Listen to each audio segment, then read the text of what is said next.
The man pays Scarapyron and invites him back for more, but the MC knows this reward is a total joke.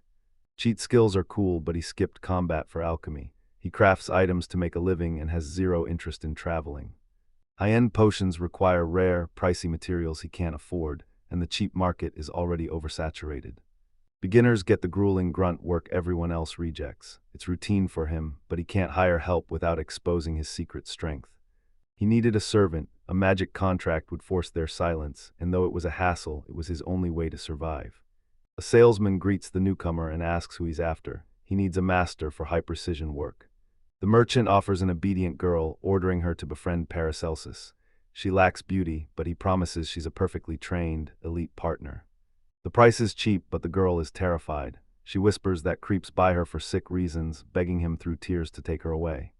He gulps on the verge of tears. The merchant sees he's broke and wants a quick sale to get him out the door. Paracelsus spots a caged girl with no price tag. The merchant reveals she's an elf tortured for centuries, stripped of her limbs, eyes, tongue, and hearing. Elven blood is worth a fortune, but the supply has run dry. He realizes it needs a man to recharge its power.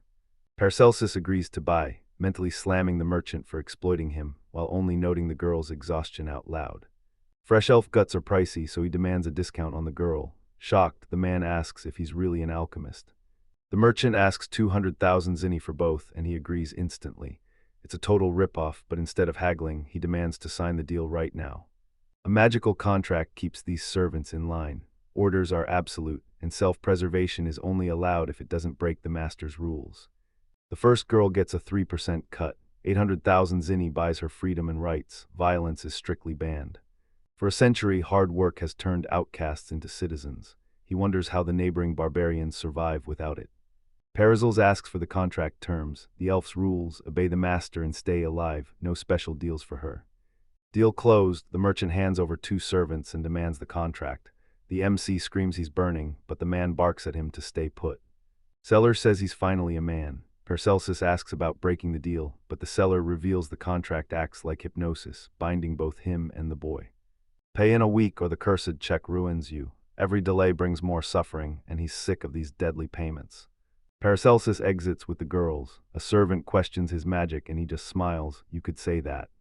This wasn't magic, it was universal skill recipes. Follow the steps perfectly and success was guaranteed, but the creation vanished instantly. The recipe was simple. He sent Nora for half the ingredients, grabbed the rest, and agreed to meet at the square. She can't read, so he brings her along. Nora offers to carry his burden. Back at his place, she reintroduces herself and vows to fulfill his every command instantly. He finally gives her his name. No time to waste, they start immediately, using simple ingredients to brew a mana potion perfect for elves. Fry healing herbs and spirit powder in oil until the color shifts. She jokes it's just like cooking, and he smiles, agreeing. Pour water, add the first ingredients, and channel the river mouth. Boil it to finish. Elves are more spiritual than humans, so she can't handle anything new yet. Nora asks if he'll carve her up later, even offering to help since she's done it to cows, but he refuses, wanting her body kept whole. She asks if it's because elves are rare. He agrees. The potion's ready, time to examine her. MC asks for the girl's name, but she knows nothing. The merchant just calls her nameless. Paracelsus begins elf's exam at the head, finding old scars and an eardrum shattered beyond repair. The skin is wrecked from being buried, looking worse than he feared. He calls Nora to check the lower half. She obeys, scans the perimeter, and confirms everything is under control. MC promises it's safe and the water won't boil, sending the girl to the garden well. She's on it. Paracelsus tells her to watch the elf while he goes solo, promising to call when the water boils, but she insists she can handle it all. Bath's ready, Nora salts the water and the MC finds the temp perfect. He tests a drop in his eye, no sting. He explains they bathe her. Nora asks why she doesn't drink the medicine, but he warns her starved body would just puke it back up. She had to soak in the medicine slowly. The water made her flinch, but Paracelsus calmed her. It's just a normal bath. If the medicine works, the bath's mana will vanish. He approaches the tama flower and peels back a petal. He drops a flower in the bath, explaining it turns dark blue as it absorbs mana. Nora's stunned by his power. He warns to dump the potion the moment the flower changes. Instantly, the petals turn white, and the speed shocks everyone. Paracelsus thought the daily dose was too small, but the petal flashed blue then snapped back to white. He sighed, feeling mocked. Seeing she's starving, he dumps the potion and heads out to find another. Nora calls him over, hyping his insane healing while pointing out the elf's glowing hair. She asks why they glow, but he explains the catch. From a distance, they actually look dull. Touching the elf feels like nothing since she's barely flesh. Nora asks if her touch makes him dizzy. She asks if this is an elf's astral body size. Impressed, Paracelsus admits he's seen ghosts, but they're different. Astral bodies have no fixed.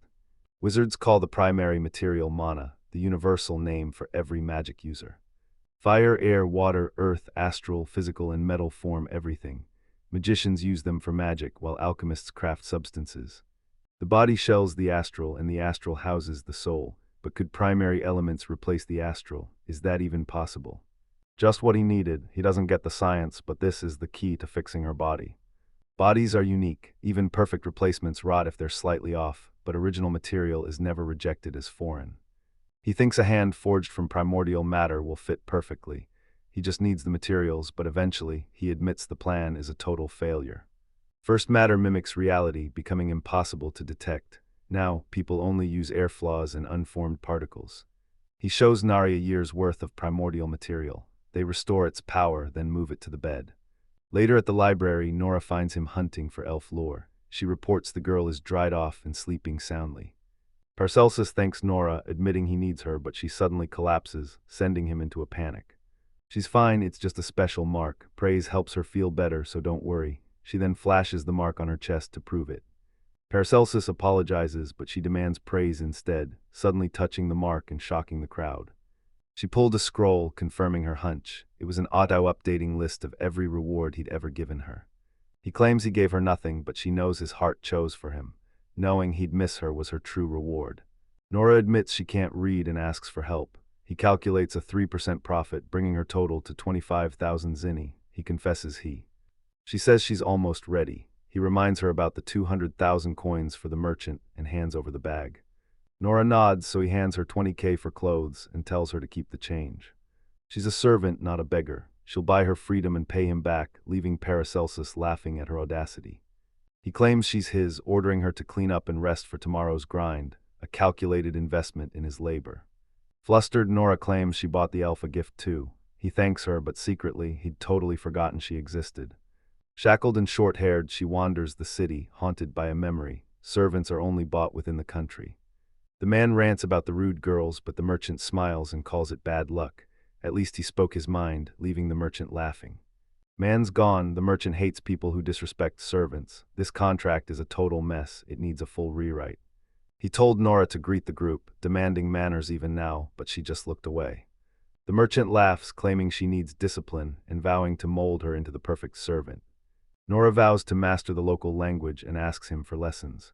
She'll study every book she can find to gain knowledge and escape this place immediately.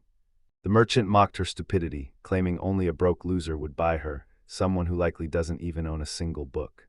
Fools love bigger fools, so don't teach her to read. If she learns, she must play dumb so they'll explain everything and read to her themselves. The trader knows this looks insane, but even in madness there are rules and money to be made. Later, the girl returns from her bath. MC looks up from his book and tells her he's found something interesting for them. Legends say elves were the first race, forged from God's own essence to be flawless, beautiful, and pure. God forged fire dragons, metal dwarves, and earth humans, but they were all failures. Only the immortal elves were his favorites, blessed with world-changing power. MC learns elves lose immortality by loving humans, then rushes back to show Nora the inscription. He stood to show her something, but she quietly admitted she couldn't read. Paracelsus then asked about her outfit. Nora says it was cheap, reminding him he told her to spend freely. He awkwardly agrees, so she asks what he actually hates. He asks if a simple touch really earns her a massive reward. She smiles, telling him they'll do it his way. The owner called her beautiful, wanting to touch her and profit off her body, and she's surprisingly open about it. Paracelsus touches her skin, finding it meltingly soft yet bold and resilient. Suddenly, she asks for her reward. He agrees and she makes her move. He jokes she'll drain him dry, but Nora dares him to just tell her to stop. Next morning, Nora checks the total. MC laughs, revealing 2 million zinni, and she laughs right back. Admitting he's a failure, Paracelsus frees his servant just one day after buying her. Broke and out of supplies, he asks to pay his debt over time, and she agrees. That one day meant more than his freedom. He's always on her side. If she needs help, he's there. Nora demands answers. She refuses to be free, leaving the guy stunned. She can't make millions anywhere else, so she's staying to get rich. He could have just forced her, but he interrupts to ask if she's for real. MC asks her to stay and work once he's free, but she warns it'll break the contract's magic. Paracelsus weighed leaving her earnings untouched, ultimately deciding it was the perfect move. Nora demands every cent he owns. He sighs and agrees being broke is a total nightmare. She's a gift and her massive debt is pure motivation. He'll grind harder than ever to pay it off so she stays forever. Paracelsus needs pricey magic meds for the elves, plans to heal her, and owes Nari a fortune. He explains his need for extra cash, she approves, and he slams a massive stack of papers onto the table. Nora asks what it is. He reveals it's a journal of all his creations and suggests they search it for clues. She reminds him she can't read, but he says she only needs 4 signs. S is the highest, C is the lowest. Each entry lists the price and complexity for crafting materials and storage, but these stats are just his own gut feelings. Mithril silver is rare and hard to find but safe to craft. It never spoils, stays pricey, and stores easily. She's just stating the obvious. They get to work, she thinks they're finished, but he's still missing materials for B and C. They shortlist S and A rank recipes, but she questions ignoring market prices. She wants that profit. Rare materials are too pricey and risky, so they're sticking to simple, low-risk items that sell fast. This complex build is deadly. If it fails, can they even sell it? One injury and the whole plan is over. Paracelsus promises to explain later, but first they deal with them. Norris agrees, no risks, because injuries mean losing. The notes held 3 perfect recipes: a versatile magic bomb, an all-day luck potion, and communication bells for easy messaging. Nora suggests a luck potion. He agrees, but they need to gauge the danger first. MC asks if the secret stays hidden after the contract ends. She says once it's over, all restrictions vanish. She says he can command her to forget their secrets post-contract, but he knows memory manipulation is a lethal power. Nora agrees, noting the massive magic formula. The contract was a minor ritual, but a servant's oath stacked on another promise is ironclad. She played the all-knowing sorceress, but laughed and admitted she knew nothing. She just overheard a merchant. Paracelsus calls it wonderful and asks for more. She almost agrees, but realizes she's already told him everything. He wants her formula despite knowing zero magic. He reaches out, but she shuts him down. Nora warns only servants enter. Trespassers face a deadly curse. He apologizes. Becoming a servant binds your life to a curse. By signing the contract, he's now trapped by the oath. Nora keeps secrets, but her real edge is her hard work. MC smiles. He's known that for a long time. Paracelsus reveals a secret alchemists would die for, warning her that this knowledge puts a massive target on her back. She swears silence even under torture, so he asks if she's ready to die. He warns that picking a cause isn't the same as facing the fallout, then drops his order. Paracelsus shares a secret with a catch. If she's freed or anyone else pries, she'll forget everything instantly.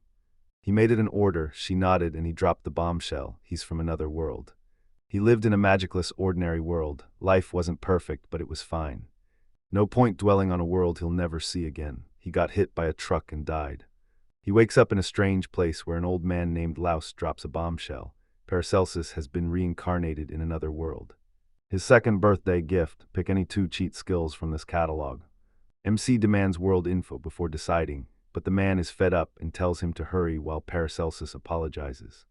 He ditched combat skills to avoid endless fighting. Better to have a survival ability for when things go south. MC picks building recipes and checkpoint creation. Gramps shrugs it off as trivial but accepts the choice.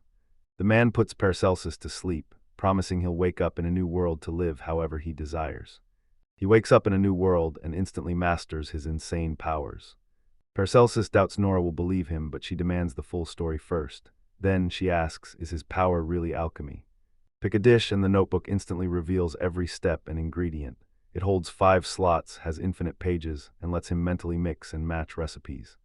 Follow the recipe and it's a guaranteed masterpiece, regardless of skill. Once finished, the space resets for the next use.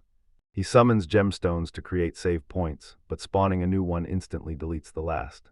Breaking this stone resets him to the moment he created it, memories intact. The cost: his most precious memories. Since the stone shattered, he's never used that skill. Nora says these powers clash, and he knows she's right. If it breaks, it's game over. He stores it in a mithril box only his chosen can see. Paracelsus asked for a peek, but got a hard no.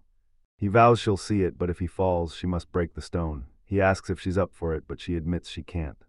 Nora warns that her master's death voids the contract, wiping her memory of everything, including the stone. The hero is left stunned. He prepped for the worst, but she cut straight to the point. Was he actually building a bomb? Paracelsus wonders if she should keep only this secret, but she warns him not to rush. They need to think before deciding. He asks for questions, but she demands proof. Once satisfied, she orders him to forge a new crystal the exact second she learns the secret. He hands her a Hermes gold coin from the Society of Alchemy, an elite group that helps members rank up. Alchemists rule the money game. Their coins feature the legendary Hermes Trismegistus, and Nora is obsessed. The back features a red-eyed owl, the symbol of wisdom. In this land, lunar eclipses signal disaster and disease. 100 gold coins, hermits, a tank, gravel, algae, and a goldfish, the recipe for the fish of happiness. Complete it to prove universal recipes are real, not fantasy. Stand by the tank and toss a gold coin from eye level. Hermes smiles, happiness is already in their hands. Paracelsus warns a screech owl ruined the second toss, killing their luck. They must reset the coins and start over. Coins land right, buried in gravel and seaweed for a day. Water clears, caviar's in. Nora says landing 100 Hermeses in a row is a massive challenge. She asks if it's alchemy. He says real alchemy turns metal to gold, but admits the power is weak. Nora says it won't sell, but he argues buyers only trust guild certificates. She doubles down, nobody's buying it. Paracelsus notes the struggle of spawning the fish of happiness, but she refuses to try. Now, the notebook takes center stage. A strange object ignites in his hands. He claims it's a recipe for happiness fish, but Nari thinks he's just playing. He smacks his head, he's found a use for the gold. She panics, but he explains there are many paths to stack luck. He scribbled the method down, a recipe to make every coin in the aquarium land heads up. If the power is real, it'll work. Nora watches the coins fall upward. 4 land on the right, and the MC demands a warning if even one hits the wrong side. Paracelsus felt the weight but refused to quit. All 100 coins landed face up, a total miracle. He asks if she trusts him. She nods, wondering how others win with only 100 coins. He explains they use luck boosters, but it's still a total nightmare. MC needs to clear space, so he's finishing the job. Next up, the gravel. Nora offers help, but he insists on checking it first. She asks if breeding fish is hard or if they can grow bigger, but he says to leave it alone and stop adding more. 3 reasons: high fish prices won't fly, chemical certificates cost a fortune, and he can't let backstabbing alchemists spot his 100th lucky break. Nora agrees. Paracelsus says they just need the egg to hatch. Nora wants her coins, but the recipe says the fry must grow first. She warns him the gold is at risk, but he shrugs. Nobody visits the aquarium. Then he walks out. The smell is faint, but the building's shadow and high humidity prove it. This is the place. She crawls across the floor, finds a grasshopper, and pins it into the dirt with the others. Foreign sorceress Nora Patton summons the land's sleeping spirit, desperately begging to hear its voice. A one-eyed monster bursts from the ground and asks if she summoned it. She calmly confirms she did. She fears thieves will snatch the exposed treasure. The spirit wonders why it's unguarded, but Nora admits her master is just reckless. The spirit tells her to relax and trust his stealth. Flattered she called him a true spirit, he promises to help whenever she calls, and she thanks him. The spirit dives underground. He's weak, but she loves his dedication and easy communication. She's never met such a cute creature. They say people live near spirits like themselves. She chuckled at the thought. His recipes are proven. Now he must choose: magic bomb, luck potion, or communication bell. That luck potion grants instant good fortune. Clean stock is vital. Turns out, drunk travelers rarely run into monsters or get hit by weapons. Paracelsus eyes the vial. This is the real deal. Even the elite won't leave home without it. One recipe alone makes you rich for life. Nor orders production, but he's warned about the catch. The Alchemist Guild certificate is expensive, and the price makes him grimace. No one buys without manufacturing and luck certificates, and those registration fees will gut our profits. 20% goes to testing. She asks why he won't test it himself, but he says if he could, he wouldn't need certificates. Nora asks how to measure luck. Tatsu says a coin flip works, but lately, people are using beetles. They paint one of 100 bugs, boost its luck, and slaughter the rest one by one to see how long it survives. MC asks if tossing coins without killing is foolish. Nora confirms the truth. Taking a life makes the power even stronger. Witchcraft says the more lives a seer takes and the more despair his victims feel, the luckier he gets. Seeing her confidence, Paracelsus asks for more, but she shrugs him off and pivots back to the potion. Problem 2: limited production.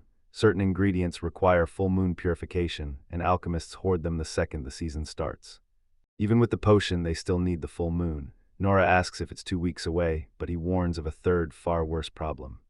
The quality was so high she panicked, but he just saw bigger profits and told her to chill. Market luck elixirs are all low-tier trash or fakes. Amateur alchemists can't balance the luck, leaving these potions loaded with misfortune particles. Class B luck potions never hit the market, and Class A is a total myth. Nora asks what he's brewing. He claims following the recipe perfectly always yields S-rank results, leaving her absolutely floored.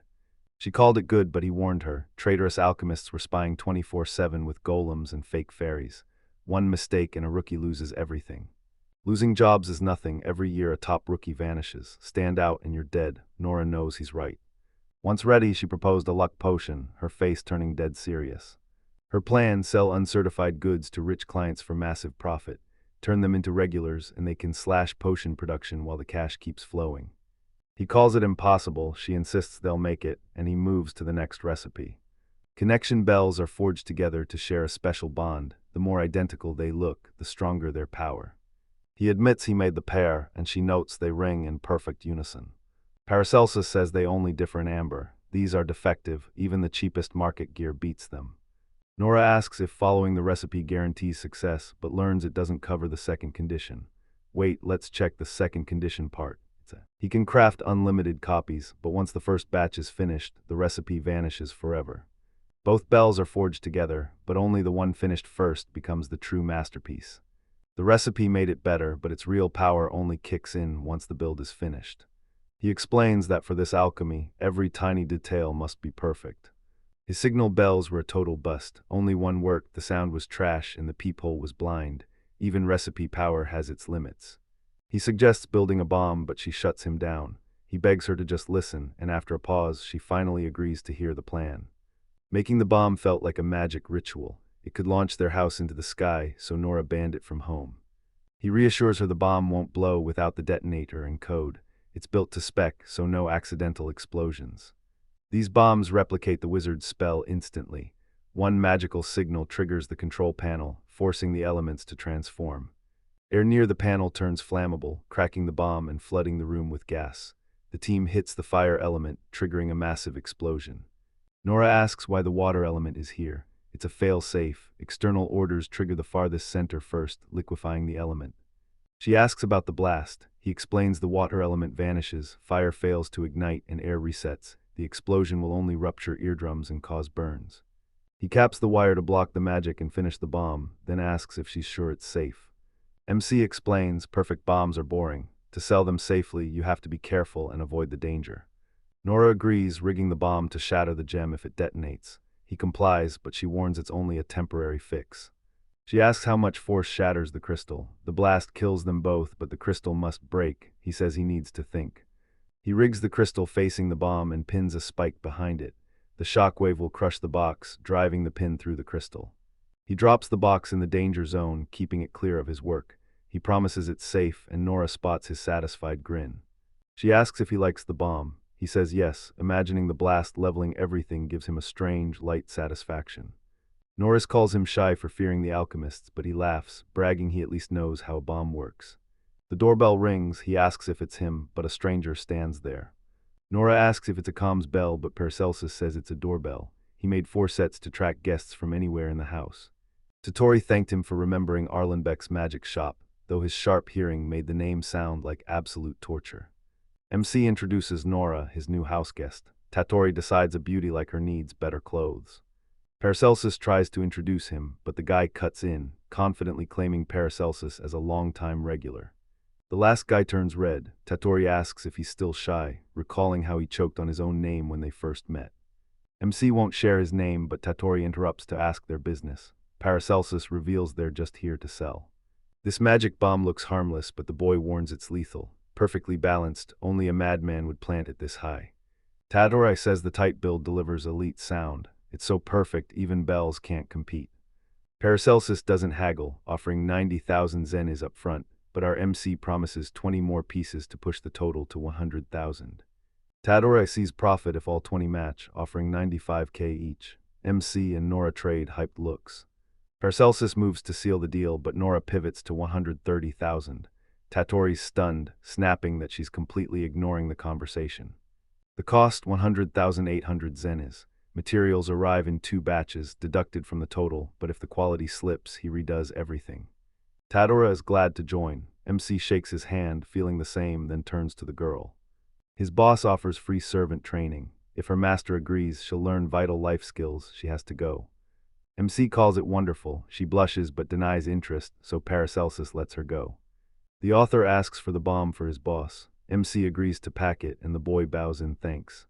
He tells Nora the group looks out for its own. If she's in trouble, just say the word. Tatori asks if they're good, laughs, and says he's happy she found a mentor to rely on.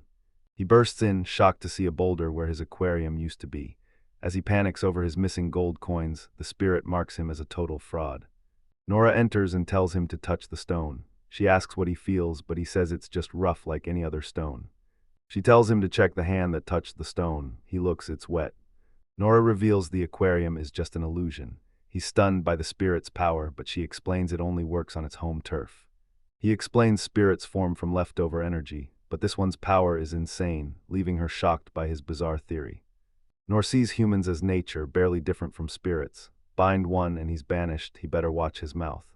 MC asks if she's a wizard. She apologizes for hiding the truth, but he demands to know why she kept quiet. She says the merchant silenced her, claiming the witch either spreads terror or is just a puppet. Nor confessed since he wasn't what she expected. She offered to quit witchcraft if he feared her, but he only asked, "Can you tell I'm afraid?" MC smiles warmly, asking if the spirit is close. She confidently confirms it. He asks about praying, but she warns his ignorance might anger the spirit. Just bow when passing the well. Nora blushes at Paracelsus's sly grin. He's glad she told him everything, but she admits he's terrifying. Night falls, the house is pitch black as he enters, asking for an update. Nora just finished wiping down Coco Machi. Paracelsus questions the name, making her blush. In this tongue it means child, sparking memories of her little sister. Calling a dying warrior that is an insult, he's just an elf. He names her Coco so Nari can say it easily, but they'll find her real name once she's back to normal. He starts with the skin, the simplest part to rebuild. It's thin and saves material, and Nora agrees, starting simple is key. MC vows to farm his own butt skin like a crop. She tries to stop him, but Coco suddenly spreads her legs. Nora claims a butt touch guarantees an invite, leaving the MC blushing like crazy. She wants him to take the spot. She's safe as long as she's a useful tool. It might cheer her up, so she begs him to hurry. Breaking down, the MC asks Nora what to do as everything fails. She tells him to step aside. She's handling it. Nora tells him to watch. Facing the corner, he tearfully asks if she's done. She nods. He tries to apologize, but she stops him. Coco's recovery comes first. She touches his back, speaking directly into his mind and leaving him stunned. Spirit talk isn't just for ghosts, it works on the living too. One touch vibrates the shaman's voice directly into their soul. MC asks if she hears him, but she shrugs. She senses his telepathy, but hears nothing. Nora reminds you elves are pure spiritual essence, but warns this girl is unlike any other. If Coco's a spirit, I can reach her soul and let her hear me, even if she's still alive. MC calls her incredible, so she admits she tried hiding her shaman powers, but the secret's out. Nora knelt by the bed, sensing her soul. Everything was finally right. She reached out mentally. Can you hear me? Met with silence, she peered into her own soul, finding nothing but a pitch-black void. She spots her inner curse, massive chains. Their sheer number shocks her. MC asks what happened, and Nora reveals the truth. Coco's soul is trapped by a binding vow and massive curses. Paracelsus asks if it's servant contract magic, but she explains this curse is on a completely different scale. This massive curse won't work on a body alone. Contract magic requires a servant's room to activate. Suddenly, she spots the mark on her chest. Nora says they're in the servants' quarters, rooms made of stretched skin in another dimension, and everyone here has one. Stunned by the stretching skin, the hero listens as she explains, crack the hidden formula to finally reveal the curse's true nature. Paracelsus asks if the curse spreads outside. She confirms it, this spell kills normal people. She taps her mark, forcing the walls open. He spots a black mass, but she warns it's a curse, never touch it. Nora warns if she's not back, lock the door and call a shaman. Instantly, black mist swallows her. Inside, she finds a servant contract, but a hidden power binds Coco's soul from an untraceable source. That year, massive curse chains shackled her. She couldn't speak, sleep, or even breathe deeply. Joy was forbidden, insanity was impossible, and recovery was strictly out of the She'll beg for help. With her life fading, he commands her to live, leaving her to mourn her failures and tremble in constant terror. He calls Nora's name, but she warns him to stay back. The curse is already on her hand. She raises her hand, trailing a black cloud. Instantly, the void coils around her wrist, staining her arm pitch black up to the elbow. He asks if she's okay, and she reveals shamanic art was born from people constantly cursing each other. She remembered fueling selfish requests to ruin others' lives, but realized that path was a total dead end. The shamaness finally curses herself. While others trade petty spite, she aims higher, prizing curses fueled by pure ambition. Nor fumed through her tears, swearing she'd never forgive those hurtful words. He rushed to her, begging her to break the sudden curse and purge the dark filth from her hands. To trap the curse, you must sink your emotions with its core. For Nora, it's a brutal struggle. He asks why she's struggling, and she admits she never expected things to be like this. She's stunned by the vow's hidden depth. This is true love. MC asks if that feeling helps. She says yes, but her pure rage makes the mission impossible. Nora figures the curse was rigged to be unliftable. Suddenly, Paracelsus strips his jacket, leaving a shocked Nora questioning his plan. MC leans in and tells her to strip her top. She's shocked, but she gives in and obeys. He pulls her close against his chest, confessing that their skin-to-skin contact feels just like love. He asks her opinion. She warns him the curse might transfer, but he just smiles. He'd rather take the hit than let her die. Nora turns, saying it's better this way, then whispers Coco Mahali. He's clueless, but she warns the curse is already taking hold and tells him to stay back.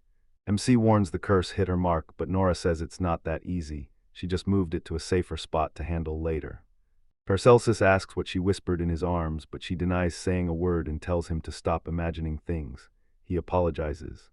Morning hits as the duo sits at the table. She questions the letter, but he confirms it's legit.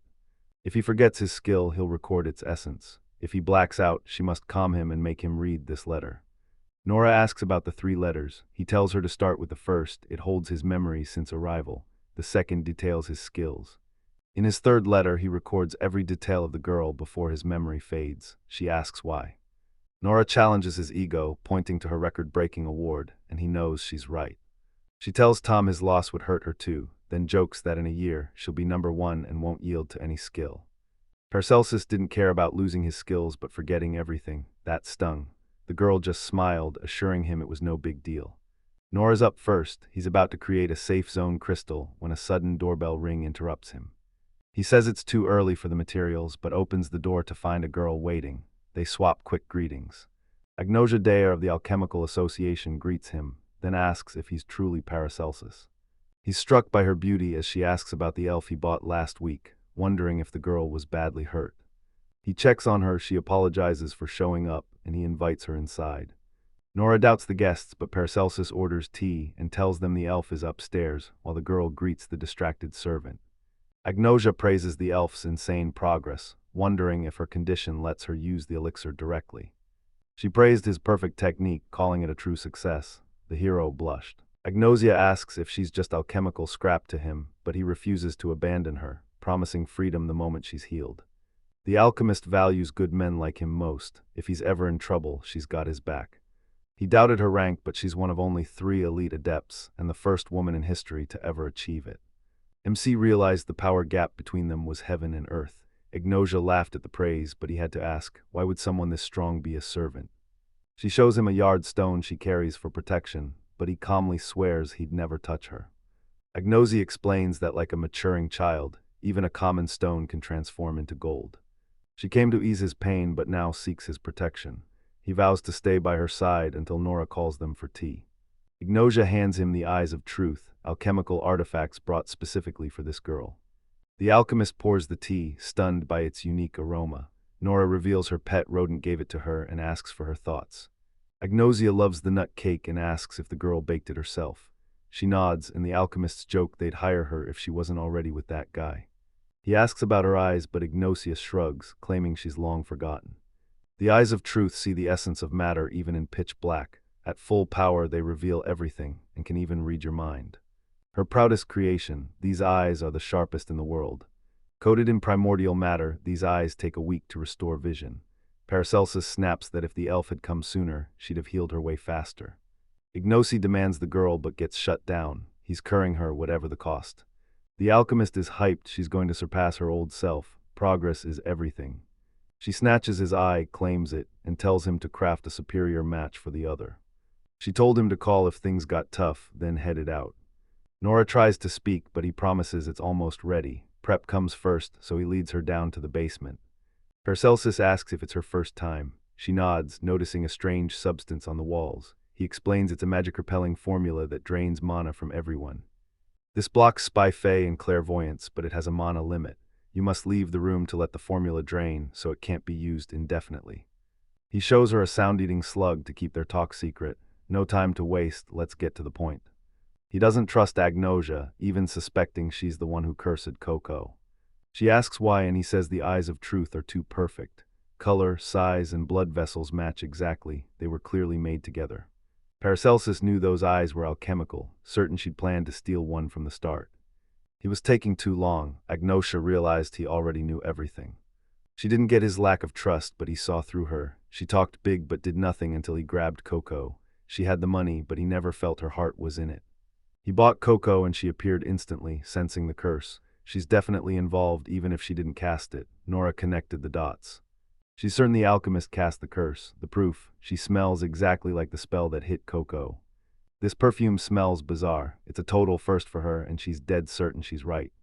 She linked with Agnosia to strike at any moment. Usually the soul trembles when meeting a shaman, but not this time. The curse was already hiding in its core. He asks again and she finally explains. They're friends now, and close bonds always change people.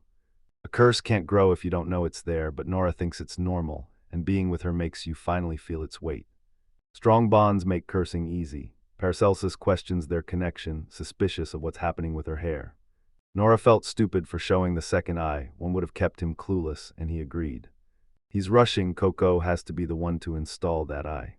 She's a master with the power to end them instantly, but he knows she's holding back for a reason. They'll help Coco while watching her mood and staying safe. If things get too dangerous, they bail. Nora's in. Paracelsus calls himself a coward, but the girl shuts him down. Dying now would be completely meaningless. Nora asks what's happening. He's freezing, his skin ice cold. She offers tea and he nods. MC smells a weird aroma in his tea called Akapa. Recognizing the tree's name, he asks if they really grow that many here. Nora warns this plant causes diarrhea if eaten raw, but another herb neutralizes the toxin. He admits he's hooked, so she beams and pulls him to the stove to start cooking. She shows him a purple-green root, a potent healer that causes nausea unless mixed with achapa. She cools the broth with achako. He's curious, so she explains, it's just pouring the liquid into another container. She tosses herbs and ginger into the cooling pot, adding weird extras like pokeweed or UCO that leave him baffled by the names. Once the pot cools, place it inside the teapot. They sealed the lid and cave, grip the hot cave and Pikadacker tight. She speaks, but he doesn't understand a word. Realizing she's speaking her native tongue, she quickly apologizes, but the boy calls it beautiful. Tea's ready, one whiff and he knew. It tasted incredible and warmed him to the core. He loves the food and aroma. She's happy, until he suddenly claims he now knows exactly what she smells like. Nora worried she stank, but he claimed her sweaty embrace released a unique scent he'd never noticed. It was the tea. The scent was addictive, not foul, but as he leaned in for more, she snatched the cup away. She offers him tea, face red with shame, leaving our MC wondering what just happened. A thug insults Nora, ignoring his partner's warning that the boss forbids it. He calls it training and tells Nora she's not leaving until she learns to obey. The second guy warns that servants are public property protected by law and the chief, but the first guy doesn't give a damn about the rules. The men leave and Nora doubts she's cut out for the job. Suddenly, a voice calls her name as she spots a familiar strand of hair ahead. It's her father. He apologizes, explaining he's been searching for years, but without a body, a soul is practically helpless. Nora questions the soul curse, fearing eternal torment instead of peace, but he tells her not to worry. She snaps. He chose death, threw away his future, and forced himself into her life. He just apologizes. Nora asks if she's free. Her father reveals shamans can't curse themselves. Once a soulless husk, he's now part of her very being. She says nothing changes, but he knows a clumsy, gifted charmer, and it's her. Nora admits she can't use power alone, so her father tells her she needs connections to others. Like it or not, our connections define us. In marriage, your partner lives inside your soul. He told Nora to become a shaman who awakens power in everyone around her, then forces them to curse themselves. He told her to watch, she's in, but now she must find their taboos and force them to break the rules. Nora asks how to make it real. Her dad says to believe with all her heart. If she does, it'll come true and no one will ever look down on her again. Next morning, the men wake her for class, stunned to see her hair has grown longer. Nora claims she's grown up, mocking a man for having a mind smaller than her little brother's. He's fuming. He lunges, grabs the girl, and spits insults. Another man intervenes, shocked by his sudden, brutal aggression. Nora declares servants are public property. Abuse them without cause and you'll face the law. Realizing it's no joke, he asks if she's a real shaman. She turns and tells his friend to stand up. Her dad praises her, but Nora shuts him down. She craves more insults just to make her father suffer even more. He asks to watch his daughter suffer, completely indifferent to her pain. He took a heavy blow but doubted her power was this lethal. Nora suggests someone behind him is amping the curse. He's linked to the first victim, so breaking the taboo in front of someone who values it triggered the curse. Now, even the father is terrified because his daughter knows way too much. The men left the door open in their rush. He asks their plan and offers to break her curse, but she refuses to run. She's clueless about the strict servant laws that'll soon rule her life and make her a fortune. Next morning, Nora returns, asking what the item on the table is for. Paracelsus explains she's gathering fire elements. She asks if they're for a magic bomb, and he confirms. The bomb's simple: heat the fuel near ignition, and it pulls fire from the air. This beginner recipe yields tons of elements. Just remember, heated air always rises, forcing a mix with fire no matter what. This recipe creates pure fire elements that crush market trash, but they need air energy to ignite. No heat or magic, no reaction. Nora questions the bomb, but he's already bought the parts. It's a decoy. Rookies can't make pure explosives, so he's just flipping the materials to another merchant. She asks if he'll recover the costs. He promises a profit by sourcing everything himself, never mentioning her offer to help. She's baffled by the scorching coin with no fire in sight, but MC explains its twin is being heated at the Alchemy Guild. Nora knew why the coin stayed warm without the stove. Then he asked if every spark of fire in the house was truly gone. ***, check length, original. Paracelsus apologized for the explosive mess, but she just smiled. Money was more important than dinner. Fire S on a 3-day cooldown, forcing them to eat out or survive on a coin's warmth. Bix Magic Shop sells alchemy, custom spells, and even has a first-floor buffet for a quick snack. Final choice: Ellenbix Magic Shop sells alchemy, custom. Norin orders Tutori aside. She warns cutting bombs harms the heart, but his magic seal keeps the elements stable. Tutori just sighs at the wasted effort. She points out the cut, claiming Tatori brought the bomb. Tatori calls it a masterpiece, but the big bird says it's too beautiful for a weapon. Norn looks to Burks, who claims it's too perfect for humans. Tatori asks who made it, and the group agrees. Only adepts could pull this off. Norn suspects a trap. Paracelsus's supplies are either amateur or too perfect, and his sloppy lies just blew his cover wide open. She suspects he's the gift giver and needs proof now. She creates fairies, ordering Mukyugan and Pachiko to spy on him at the MC's house. Mudrin investigates a hungry voice so the crew can work, finding Nora demanding her lunch to go. The woman notes Nora's new. Mudrin explains beast folk staff means no meat, but a grumpy Nora asks if it's really just herbs. Mudina offers a free sample, and Nora grins, never turning down a treat on the house. She serves a bean burger and veggie curry, the delicious aroma hitting her instantly. Nora caught the amazing aroma and instantly dug in for her first bite. She blushed, clearly loving it. She asked for it to be wrapped, and Mudrin thanked her. Nora S. never had anything this good without meat. The woman smiles. This dish was made specifically for meat lovers. She thanks her and asks for directions to Ellenbix Magic Shop. Mudrin mentions the Paracelsus visitor, and the hostess instantly lights up. Nern wipes out down the stairs, but the floor is soft, sentient, and thrilled to meet her. Nora and the hostess swap names, and though the hostess claims she knows the MC, Nora brushes it off. She's only here because a rabbit told her a training group was gathering. Norn says fate favors her, giving her the power to control everyone's lives. She tells Nari she's money-obsessed and ruthless, but she's a sucker for love, the perfect fated match for Paracelsus. Norton calls it a character-guessing game based on faces and observation, but when she asks if she's right, he tells her she's dead wrong. Ask for a pre-class chat. She tells Mudrin she likes the girl and decides to talk one-on-one. They enter a new room where Norn reveals a soundproof tablecloth she invented herself.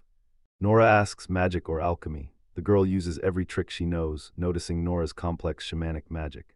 Master explains science creates barriers mages and alchemists can't break. Nora wants a tablecloth version and asks what it means to keep secrets. Norton demands a magical contract, total secrecy and zero violence while it's active. I forgot shamanism is seen as magic here, which pisses her off. It looks shady, so she tells her dad it's just a weird curse. She can't read the document, but a curse reveals its function. It's weaker than a contract, only creating a mental block against leaking secrets. The girl asks if the contracts are linked. Norn signals she's spot on. These seals are fragile. Break them and her copy vanishes. To her, that's a declaration of war. Nobody expected this magic alchemy hybrid, her own invention. She agrees to sign, but since she can't write the language, a fingerprint is all they need. Norin asks if she studied alchemy in Paracelsus. She smiles, and the hostess is stunned by her massive knowledge. The woman praises Nora's handwriting and invites her to the study group, but Nora asks what they really want to discuss. Norn reveals superpowered visitors from another world, and the girl instantly freezes. She's in deep and has to act natural while the host labels her kind gift bearers. She's only met 4 people so far, 2 adventurers, a merchant, and an alchemist, all with unique skills and experiences. She didn't realize she needed to hide her emotions or suspect Paracelsus. This wasn't a cover. She truly believed she'd learned something important. Norn tells her assistant only a mage or shaman could spot the contract's secrets. Skin and accent were clues, but the signature's language was the dead giveaway. The mistress knew this timid genius and realist shaman were a powerhouse duo. Plus, shamans don't just attack random strangers. Trapped in a magic web, she acts just like Norn would, while Paracelsus worries his powers are becoming too obvious. The mistress would have demanded magic. Nora's dangerous. She could curse her, erase her memory, or kill her. She must watch her words. Norin warned that only 1 in 4 use their power for good. 2 thoughts remained: don't make an enemy of this woman and have an escape plan ready. She'd already done everything to protect her master. She knew betraying her master meant death. He held all the power and she wouldn't dare strike back. Norn watched the girl calm down, already plotting her next move. Suspecting a murder, the mistress stops flaying and listens close. She knows staying submissive means certain death. Norn warns these forces are beyond them. No trick will frame the gift masters as criminals. She won't allow it. If an untouchable villain gets these gifts, the powers turn lethal. Nora wonders who defines justice and if she's really fit to be the judge. The mistress smiles, but Nora refuses. Grabbing the book, she leaves the final word to the civil court, leaving Nora stunned. Norn lays out the law. Thieves pay 6 times the loot, a 3rd strike costs a hand, and 3 kills mean a brutal execution. Servants belong to the citizens, no beating or killing without cause. If you can't house them, you can't buy them. Norn hates this law. She wants total equality, no servants, and demons treated as human equals. She respects civil rights as a hard-won victory, and vows to do everything while the prayer is heard. Gifts won't buy Norn's mercy. He murdered 3 people, and now he's facing the death penalty. Nora asks for the next move, but Norn just stares at the table, leaning on a thick book. Norton's mission: hunt gifted individuals and watch for crimes. If they go rogue, she'll strip their powers or kill them herself. Nora warns that lynching is a crime, but the alchemist admits she doesn't care and just does whatever she pleases. Norn slams down a scale-covered book, demanding Nora master their language and laws. To become true friends, everyone, including their mentor, must follow these rules. The alchemist won't let anyone treat lives like toys. Mudron points at the wild-haired man, vowing it only happens over their dead bodies, exactly what Norton's been dying to tell Nari. Going home sounded easy, but the alchemist's second condition would be a nightmare for the couple. Norn reveals gift bearers are appearing every year or 2, a massive spike for these rare beings. But the alchemists notice they aren't exactly everywhere and ask why their numbers are still so low. For 10 years, alchemists have hunted for lucky, popular geniuses, stand out, and they're watching. Norton revealed that every prodigy either vanished, died before unlocking their powers, or ended up crippled for life. The news shook him. Nora bolts up, demanding answers. She warns that rare powers lead to kidnappings and anyone suspicious gets detained. The slave asks if that's even possible. Norn crosses her arms and proudly names these creatures Reporas. Nor asks if they hunt reapers too, and the alchemist confirms her suspicion. Nor warns the reaper is a repeat offender who's ruined 100 lives. With his stolen powers a total mystery, he's their deadliest threat yet. Nora realizes that following the rules keeps the locals off their backs, and since they're perfect backup against reapers, she decides to play nice to boost their security. Watching the girl, the slave knew they were bluffing. They knew too much about stealing powers, meaning they'd done it themselves, just like the reaper. Nora realized they'd combine her power with Celsius's to kill the reaper. Staying alert, she planned her next move. Nora's no fighter, but her opponent looks just as weak. She thinks she can blindside the alchemist with a stare, but a sudden chill stops her cold. Selfish curses always back. A massive man bursts in, shouting. Nora flinches, Norn ignores him, and muttering greets the guest. He demands 30 healing elixirs, and the alchemist gets straight to work. Nora stayed seated, smiling as she cut the talk short. She told the girl to save her questions for next time, but warned she likely wouldn't have any answers. Mudrin offers dinner, but the guest demands meat and calls her a smelly animal. He's only there for the herbs, forcing Norn to fake a smile and thank him. He asks for a job, but the alchemist dodges, telling him to wait. The potions are almost ready. Nora watched closely as the girl handled plates with a spatula, making the maid wonder what it'd be like to finally cook in that kitchen. A shepherd hands Nari her wrapped order. She thanks him, while Madrina asks if seeing the alchemist in the kitchen surprised her. As the potion pours, Nora questions why alchemy needs its own room when it's just like cooking with the same tools. The alchemist simply nods. Mudrina explains they don't just sell crafts, they infuse magic into everything. Nearby, Norn enchants a fresh batch of healing elixirs. A jerk demands Norn turn the cafeteria into a pharmacy to avoid beastmen, but Norn defends its popularity until a sudden noise interrupts. The thugs look back, locking eyes with two girls. Eyeballing the girls, the guest mocks her, claiming her true calling is cooking for slaves. The alchemist calls out, and the man snaps his gaze toward him. Norn hurls her glove into the guest's face, furiously demanding a duel. Norn points him out. The fight ends only by surrender or knockout. Anything goes right here and now. If he loses, he's forced to apologize to the guest. Raising his fist, he warns that a blow like this is no joke, and his opponent agrees. Nora claims she's fine, but Mudrin silences her. She and Bandit lock eyes, frozen in a tense stare-down. He tosses the glove back, accepting the duel on one condition. If he wins, Norn becomes his slave to use as he pleases. She catches it with total confidence. Norn asks to back up. The man nods and she carefully retreats. He gestures to the beast and asks Norn to team up for a real duel, but she shuts him down, insisting it stays one-on-one. The thug mistook her distance for stupidity, thinking she wanted humiliation, while Meji's unleashed dual sorcery. Internal casting is lightning fast but burns mana for power, the go-to for royals with massive mana-rich bloodlines. External casting pulls mana from the environment for infinite power, but it's slow. You still need internal mana to trigger it, so raw talent still limits the spell.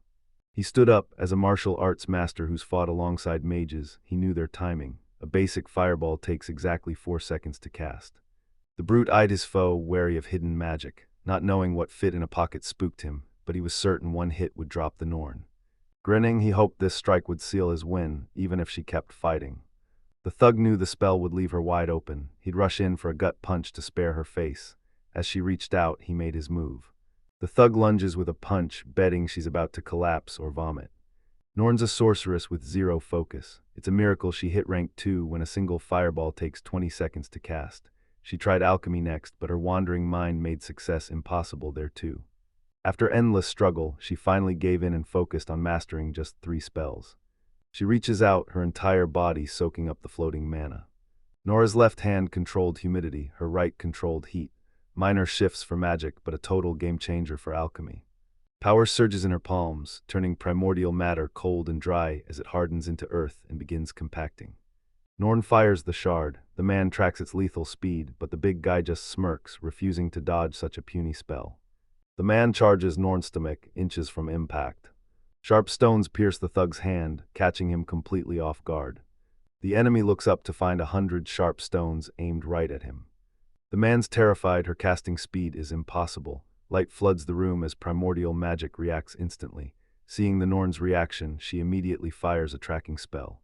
She fuses frost and water. Wounded but stronger, he charges forward as water orbs erupt from the ground. Norn aims at the brute. A massive crater erupts, and he's blasted skyward.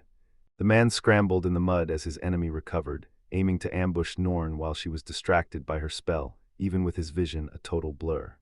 Frozen to the floor, the brute screams at Norn, demanding how she's spamming spells and who she really is. She grinned, layering new properties mid-cast. The Norn's laugh filled the air with warm mist as she realized her true power was her absolute focus. The stones lift and drift forward. Stone-stirred winds whip into a vortex, leaving the man stunned. This is the girl's peak alchemy, and she's not slowing down. The injured bully begs for a rest. An explosion rocks the man, the giant screams, and Nora watches in horror. Exhausted but happy, Nornsaid's grin never fades. Norn realized she overdid it, panicking as she asked if he was dead. Mudrin assured her he's tough and still breathing, while a terrified Nora hid behind a table. Confused, Norn tells Nora the loser won't apologize. She heads home, realizing she and the owner will never be equals. As Modrin cleans up, Norn reads the cards. The dragon reveals the truth, the burning elf ancestor shows their souls, and the reaper card on air seals their fate. Death is. The girl ponders, card to her lips, as the alchemist's palm glows with magic. Bandaged Grekhov wakes up on the floor. As the man beside him stirs, Nor apologizes for going too hard in their duel. The girl stands, claiming she's a healing pro who will walk in 3 hours. Grekhov apologizes for the burden, promising to tell the mistress and stop swearing. Terrified, she's sure he'll kill her the moment he moves, but a baffled Grekhov denies it, clueless why she's so afraid. Norn pulls on her gloves, warning that attempted murder gets 3 years. The man is baffled, arguing he can't be punished for a crime he hasn't even committed yet, especially with permission. The alchemist summons a heart-tipped bow. The girl coldly delivers her verdict, stunning the Greek witnesses. Norn aimed her weapon at the sinner, begging for the chance to save him. Grekhov told her to stop. The loss stung, but he refused a rematch, cursing his weakness as Mudrin climbed the stairs. Norn laughs, savoring the strongest man's terror. Mudrin is baffled, but she suddenly buries an arrow in his chest. Grekhov eyes the arrow, looks up through misty eyes, and finds the girl stunning. Bandage's man wept when Norn asked Grekhov to be her slave for 3 years. He offered his entire life, but Norn just smiled. 3 years was plenty. The smiling girl drops her bow, vowing to train him for 3 years, then free him as Mudrin shelves a book. Cupid's bow fires infinite arrows that force enemies to fall in love with the shooter. You can charm 3 targets at once, but the 4th arrow breaks the first spell. It's impossible to. Nora gets home, drops her bag, and shouts she's back. Paracelsus shows the girl his tray, and she curiously asks what it is. Unfazed, the boy confirms it's Coco's skin. Paracelsus admits he's baffled, but after using a special growth kit, the skin actually started to grow. Paracelsus confirms Coco's healthy and set for a quick recovery, but she'll need tons of primal matter to pull it off. He looks at Nora, realizing they need to reassemble her now. Elflay lies still in bed as a bug-eyed monster creeps through the window and scans the room. Elven hair strangles the confused monster as the girl swallows it whole. An eagle soars high above the midnight settlement. Burke looks down, Glinda standing upright, signaling the beast man. Eagle lands and asks how he's doing, and the dog just wags his tail and barks happily. Burke asks what happened, so Puchko writes a note. The fairy was kidnapped and the owner is working with villains. Burke asks about Mohitan, but the dog just points and squeaks. The mole burrows deep, nose twitching. Mogetten's Dory scouts the ground, stretching his nose into thin tentacles. Burke asks the Mogetten eagle for intel. It reveals a silent, energy-draining basement, the alchemist's secret room for stopping information leaks. Burke orders the beastmen to watch the estate, trusting their noses to catch any scent without 24/7 shifts. Radio in if trouble hits. Meanwhile, the eagle takes flight. Burke zips along the wall, praying his team doesn't overdo it, while the dog and mole sleep soundly in their den. Nora lay by Coco, accepting agnosia was unavoidable, while her own motives remained a mystery. He snaps Nora back to reality, asking if she's listening. She perks up and asks what happened. Paracelsus isn't sure it's healing, but Coco's hair suddenly snatches an elf strand, shocking Nora. The boy thinks she's stroking. Finding dried insects in her hair, the boy realizes Coco eats bugs to survive. He's hyped by her survival instinct and the fact she can control her hair. The boy spots a fairy spy in her hair. They're being watched. Norn realizes Agnoia is spying through Coco's eyes, or even her own. Norton was bloodthirsty, but she followed a strict code. Lynch mobs instead of executions and mandatory duels before every beatdown to keep her humanity. If the maid finds Norn's trigger, she can turn her into an ally, but class comes first. Meanwhile, a man finds an ant while checking her hair for bugs, and Nora stays silent. Inside a stranger's house, Norn hands the shaman a document to seal a magic pact. He took the paper, noting her shaman skills let her sign the deal solo. Norn warns only state shamans can cast slave spells, but he laughs at the rules. She asks for the job and he accepts instantly, demanding the slave. The shaman hexes Grekhov. A seal marks Brutus's chest as he readies a contract with the Norns. Back home, the girl turns her back to Grek to speak as Mudrin sits beside her. Without looking up, she gave her first command, work like a slave. Norn orders the man to whip her 100 times at full power. Brekhov shakes, whip in hand, vowing 100 lashes will end Norn, but she knows Mudrin's healing will keep her alive. Norn warns that dueling without a judge costs 10 lashes, and repeat offenders get 100. He hesitates, confessing his love makes it impossible. She understands, but insists they both face the pain together. It's unavoidable. Norn orders the kill. Grekov screams in regret and swings. A whip cracks. Under the stairs, a rabbit man huddles in terror, clutching his knees and covering his ears to block the noise. Under the bright sun, Paracelsus confirms they have the materials and a safety fuse. It's time to build the bomb. He asks Nora and Coco to stay at the hotel, leaving Nora stunned by the offer. Nora demands answers, but the boy insists on soloing the bomb to save the group from the blast. She calls it suicide, but he claims he has a safe point. Nora fires back, if he's safe, why stay behind? He's got no response. She drops to the floor and refuses to budge. If he wants Coco at the hotel, he's carrying her himself. Paracelsus begs her to stop, but she turns away, convinced he's finally lost his mind. Nora knew her master was a suicidal time bomb, but seeing her and Coco in danger shattered his calm. She realized she'd made him this fearless, and anyone else in her shoes would have done the same. Nora knew this was her only shot. Her master's hit rock bottom, so she'll make him fall for her to rebuild his confidence and drive. She laughs, knowing her plan will steal Paracelsus's power. Meanwhile, the boy summons his second ability. Notebook in hand, the guys mask up. He warns she could bolt any second, and Nora agrees. Staring at the notebook, she remembers Noran's warning, special powers can be stolen. Suddenly, Nora snatches it from the boy. Paracelsus eyes her curiously. Nora's vision blurs. Naris finds a long-bearded man on a throne, his cloak half-draped. He greets her, saying hearing him proves she successfully stole someone's powers and praises her for. He warns her, steal these powers, and you only have 3 seconds before the owner starts taking them back. I didn't realize this was the grandfather her mentor mentioned. He introduces himself as Laus, confirming her suspicions. Alias points at her, explaining that residual memories from her stolen loot flooded her mind.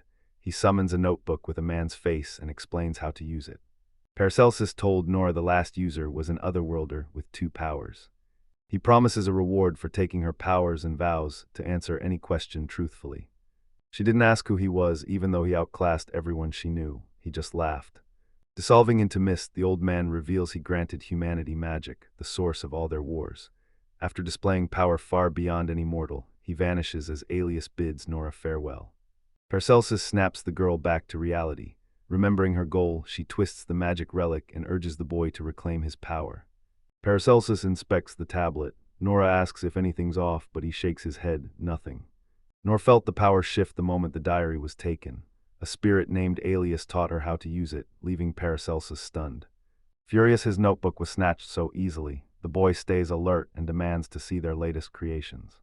The compartments are still full. Nora asks if she's crafting something, and her mistress confirms it. Entering this world, he hunted for immortality, but the recipe required 100 impossible ingredients. Realizing his notebook was just useless paper, the boy apprenticed under an alchemist to master his craft, while Paracelsus hoped a new owner would finally unlock new recipes. Nora snatched the notebook back, claiming the images were gone. She says the notebook kept every recipe and still records every dish. Nora glares at the boy, but he's just confused. Norris realized any pickpocket could snatch his recipes and apologized for his carelessness. She warns him to hide the notebook and only summon it in secret. After finishing the bomb, she demands instant training, and Paracelsus agrees to it all. Nora warns the boy to hide his second power. Alias already leaked the secret. She explains her failed heist. If he'd countered her first move, she couldn't steal the second gift. Even simpler, if his power was lethal, she'd be dead. Nora warns to hide the second force. Its rarity keeps the enemy too scared to strike. He nods and she returns the notebook. He gets back to work, crafts a bomb, and drops to one knee to aim it at the runes. Artifacts littered the floor of Paracelsus's workspace. He flings the window open, letting fresh air swirl the elements above the magic circle. Paracelsus mixes oil into a clay-like paste, attaches the control panel, and forms a sphere. Eyeballing the measurements, he trusts the recipe to strike the perfect balance. He seals the sphere with magic paper. Once it's thick enough, part 1 is ready. He uses a spell circle and metal plate to clear the remaining scraps. He pulls the plate, breaking the seal and resetting the elements. Flipping the board triggers a release circle that wipes the surface clean. One wrong move and it's over. Fusing fire and water, he crafts a magic dampening shell. The bomb is ready, but Paracelsus scorches his hand. He has her wrap the bomb in magic blocking paper to ensure safe transport. He keeps cranking out bombs while Nora hauls them to the room. The recent grim news was weighing her down. Did Ilias strip their powers just to watch them struggle like insects? Nora knew hiding was useless. With survival slim, she needed an escape plan, and a contract was her best bet. The contract guaranteed safety, but she still had doubts. Norn wasn't the threat, it was Alias. He was bored, and a bored Alias is a recipe for an attack. She wastes her questions on fluff instead of a game-winning edge, while her opponent plants runic paper bombs. Nora bursts into Paracelsus's room shouting his name, and he answers instantly. Smiling, she admits the spirit's divine beauty and unique worldview left her totally awestruck. The boy worries as Nora reveals Alias is sharing his secret techniques with others. Paracelsus thought she'd lost it, but she had a plan. The boy agreed Ilias was cool. She explains the game needs an audience to be fun, theorizing that voyeurism is the key, and it triggers the exact moment it's used. Nora bet flattery would get the spirit talking, so she kept the praise coming while he just nodded in total confusion. The boy calls it a day, announcing Ellenbick's men collect the bombs tomorrow. Finishing early has the crew restless and swearing, but Nora wished they'd just finished the job at home. Paracelsus alerted Coco he was coming to check her progress. In the elf's room, the boy notices something's off. She opens her eyes, but her gaze is empty. Paracelsus thought agnosia was harmless, but realized the eyes would rot if it continued. I just figured Coco was repelling them. Nora refuses to trust her tormentor, fearing a hidden trap. Fighting back tears, the boy nervously asks her for a walk. On Paracelsus Street, the monster snatches the jelly. The boy asks if Alias said more, but she's heard nothing. The boy argues his strength counts if spirits fuel battle, but Ilias isn't buying it. He's annoyed the boy was even summoned. Without unique combat skills, he's just. The boy suggests Ilias has a different plan. Nora just smiles. Nora grills him on the catalog, but his rushed memory wavers. Now, she demands to know his powers. The boy reveals 3 powers: heart reading to see thoughts, a book of ultimate spells, and a private portal to the mirror world. The boy struggled to remember everything, but Nora understood. She warns that enemies will still hunt his power, so they have to be ready to fight back. He wants to talk now. She smiles and agrees, but insists they move to her room. Paracelsus claims they'll work faster together, but Nora snaps that living with a mind reader is a total pain. She needed space to think. They swapped good nights and agreed to finish the talk tomorrow. Nora stood by her bed, eyes shut. Nora forces her soul out, stunning the projection. Most people black out, but she stays conscious, unaware she'll eventually use this power to eavesdrop on her enemies. She asks if the astral plane reveals her thoughts, but her monster father warns, "Stay still and you're dead." Nora declares it's time for the monster to emerge and asks it to enter her. Monster Dad understands and grants her wish. Monster Tato eyes his new body, realizing he forgot how hard physical life is. Nora's projection warns him to watch his mouth and take control the second danger strikes. Nora warned they must act fast. The girl was already plotting. The monster father just had to act normal to keep everyone relying on him. Nora's plans to confuse and ambush the mind reader. The monster dad praises the girl's genius scheme, and the projection confirms it guarantees their meeting. Paracelsus hits the floor, studying the weapon recipes. Ordinary weapons won't stop a pro, but he knows any blade is better than nothing. Paracelsus slumped to the floor, completely out of options. Morning hits. Nora draws a circle to claim her territory, ordering Paracelsus to do the exact opposite of her words. Nora told him to stay out, hoping he'd disobey. Lost in thought, Paracelsus walked right into the circle. She asks how he feels. He admits he's disgusted for trespassing, and she warns that's the reason for the curse. Nora sets a wicked curse barrier to stall the enemy. It shreds intruders mentally and physically, turning lethal if they feel too much. It's indirect but nearly impossible to break and parry. Nora warns their enemies might be shamans, promising curse details later. He agrees. Paracelsus confidently calls her name, and she answers instantly. He grabbed Nora's hands, vowing to protect her and grow stronger. She blushed and agreed, but uninvited guests suddenly crashed the house. Mudrin arrives with a rabbit. Paracelsus and the beastmen greet the group, revealing the explosives are already prepped and waiting. Rabbit has stunned the master finished in just 2 weeks, but Paracelsus just laughs it off. Rabbit inspects the cloth-wrapped bomb, gives it a tap, and confirms the quality is top tier. Rabbit apologizes for the delay, warning the bombs need 2 trips. Spider tells him to wait, he's gotta talk to Norn. Already changed, Paracelsus demands his notebook. He hid the notebook behind his back, claiming the size was perfect. Nora enters, asking about the clothes. He remembered some old, high-grade fabric and stitched a suit for self-defense. The boy explains the suit ignores heat and sets survival rules while Paracelsus crafts Nora's gear. She thanks him but insists he rest. He reveals a mithril plate guarding his vitals with a hidden notebook holder underneath. Nora inspects the armor. Nora asks why he needs Norn. Paracelsus wants her to hide the product's true creator. She warns him to stay safe on the road, but he just smiles back. Paracelsus grabs the cart, shocking Mudrin. He asks if it's really full of bombs, but the kid just smiles. The weight won't slow him down. Nora watched as the monster father asked if she'd really let the boy go so easily. Nora knew she was useless and only wanted to prove her master couldn't kill, but she was still terrified for him. Nora yanks a hair from her chest. Her monster father demands answers, and she admits she did it to the Norns. Her face twists in rage. Nor calmly threatens a lethal curse on Norn if the boy isn't returned, leaving the monster paralyzed with fear. Beside Paracelsus, the monster father begs Nora not to swap, unsure which face to show. Nora shuts him down. He's part of her now, so stop complaining. In the city square, Paracelsus pukes next to Phantom, blaming the sudden cardio, while Mudrins rushes in to keep him steady. Rabbit wants to ditch the boy, but Madrina insists they protect him.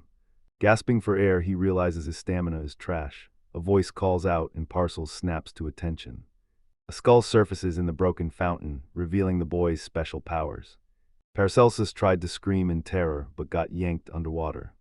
Hearing the noise, the rabbit heads to the fountain and asks Paracelsus what he's doing. Mudrin asks what happened. The rabbit reports a splash at the fountain, but the culprit has already vanished. Mudrin tells the rabbit to back up, dips her finger, and licks the drop. She reveals it's human flesh. The rabbit asks if it's Paracelsus, but Mudrin says they died days ago. It's a Cheapavits. Mudrin knows if he's hurt, Nora will kill them all. She instantly alerts the team. Paracelsus is missing. Paracelsus hits the dirt as a dark figure looms over him. The gaunt Dark Knight grips his sword, demanding the boy answer him. Paracelsus stared in horror at the cloaked man. Dark Knight spots the boy's otherworldly gifts, and the kid confirms it. Sword drawn, the man demands Paracelsus reveal and surrender his powers or die. Paracelsus scans the room, weighing his odds. Falling into the fountain, the world goes silent and the crowd vanishes. He's been transported to another world. Night Duck laughs, and Paracelsus realizes the swirling water is just his opponent's raw power taking form. Paracelsus suspects a non-combat skill. Can the Dark Knight combo it? He's analyzing this strange movement power. He asks for a survival guarantee if he gives up his powers. The man just smirks. There is no guarantee, and the question is a joke. The Dark Knight tells the boy to trade his powers for his life, promising to judge his next move, but the kid snaps at his cold cruelty. Terrified, the boy demands to go home, threatening to incinerate the enemy, but the Dark Knight knows his real power lies in his recipes.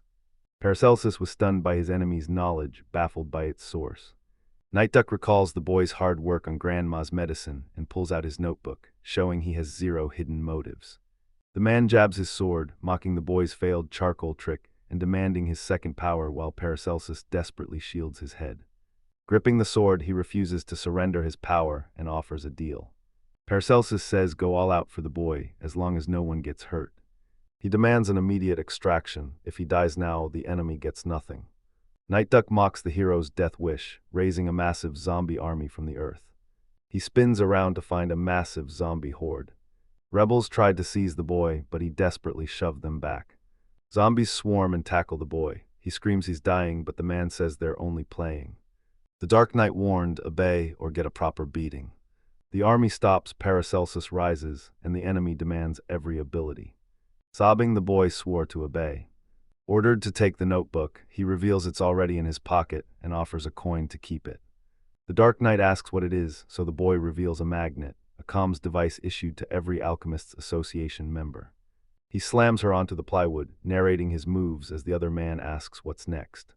The coin hits the water. Leaning in, the boy whispers pair, and everyone freezes like cut-out images.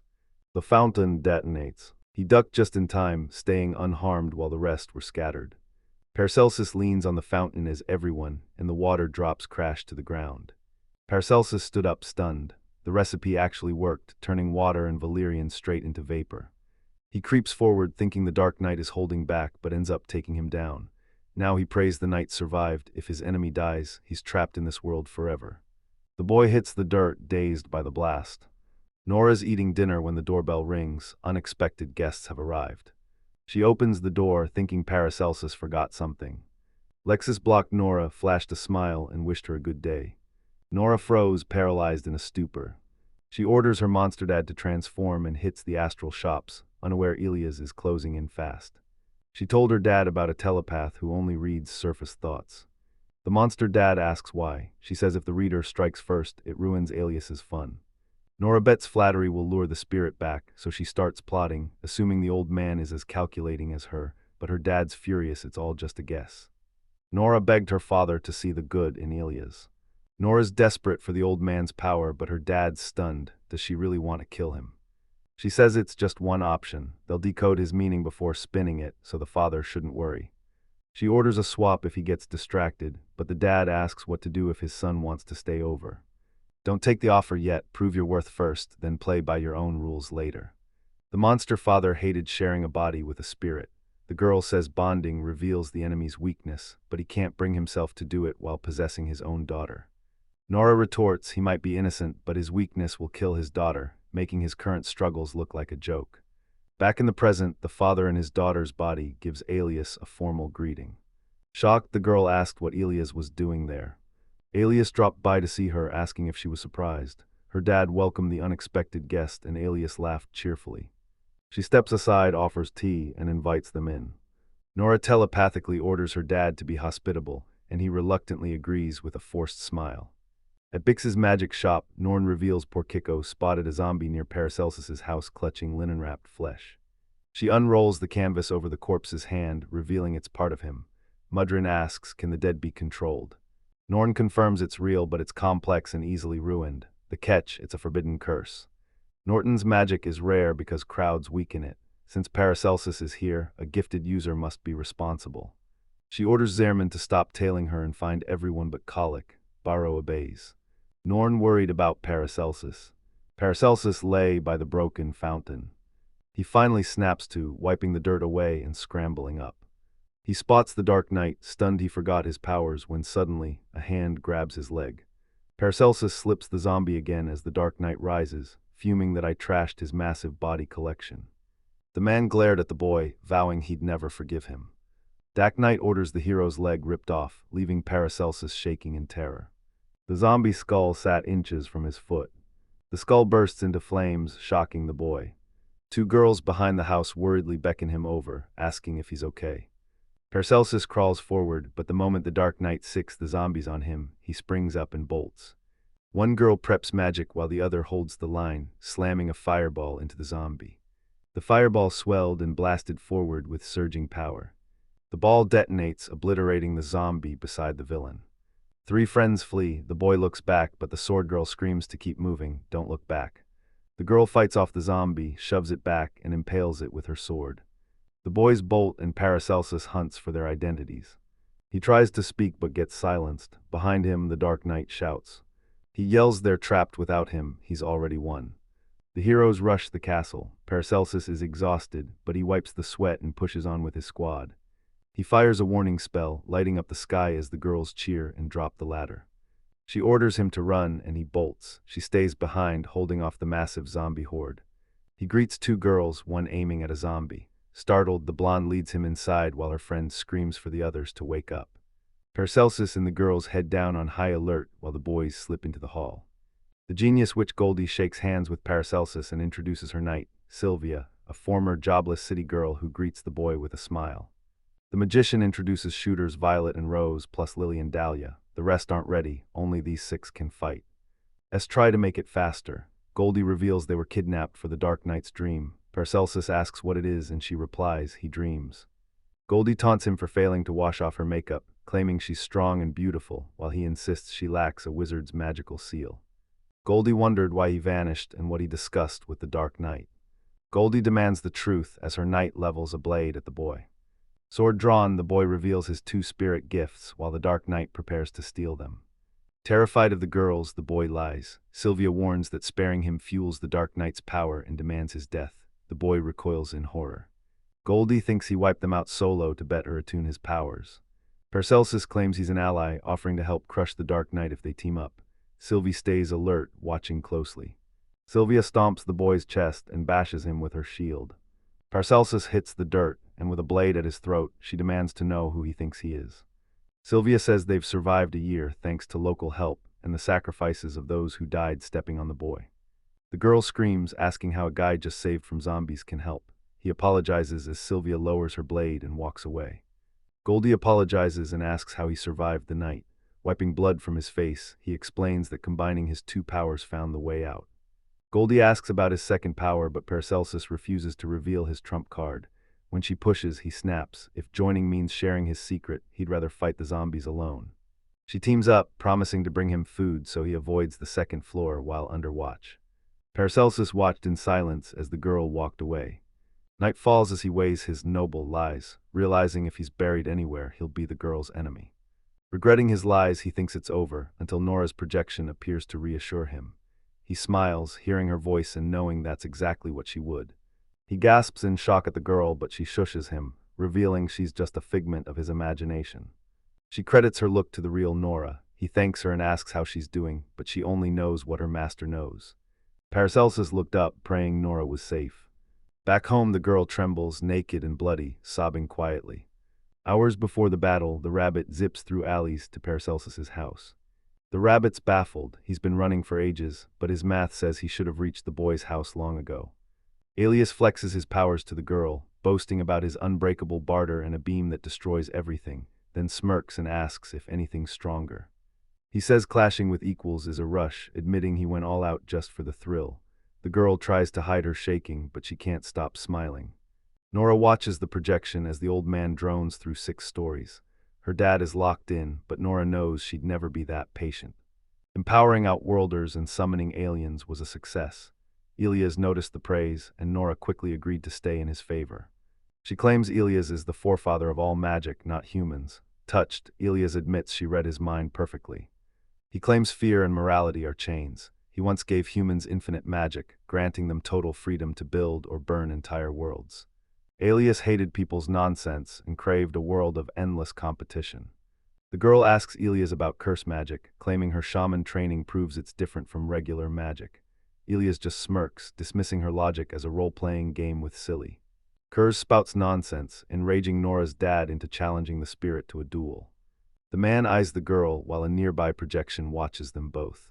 She's stunned by his spirit, admitting a regular person like her can't even compare. Inside Nora's body, the father proves curses aren't weak, they rival human strength. She tells him he can hit her, but he has to ask first. Ali asks for her prize, but she just wants a compliment, making him roar with laughter. Norris marveled as her father suppressed his rage and masterfully seized control. Survival was finally possible. When and the spirit is gone, the adult's cunning was next level. He accepts, warning that if she fails, she'll endure his endless chatter as he raises a shield.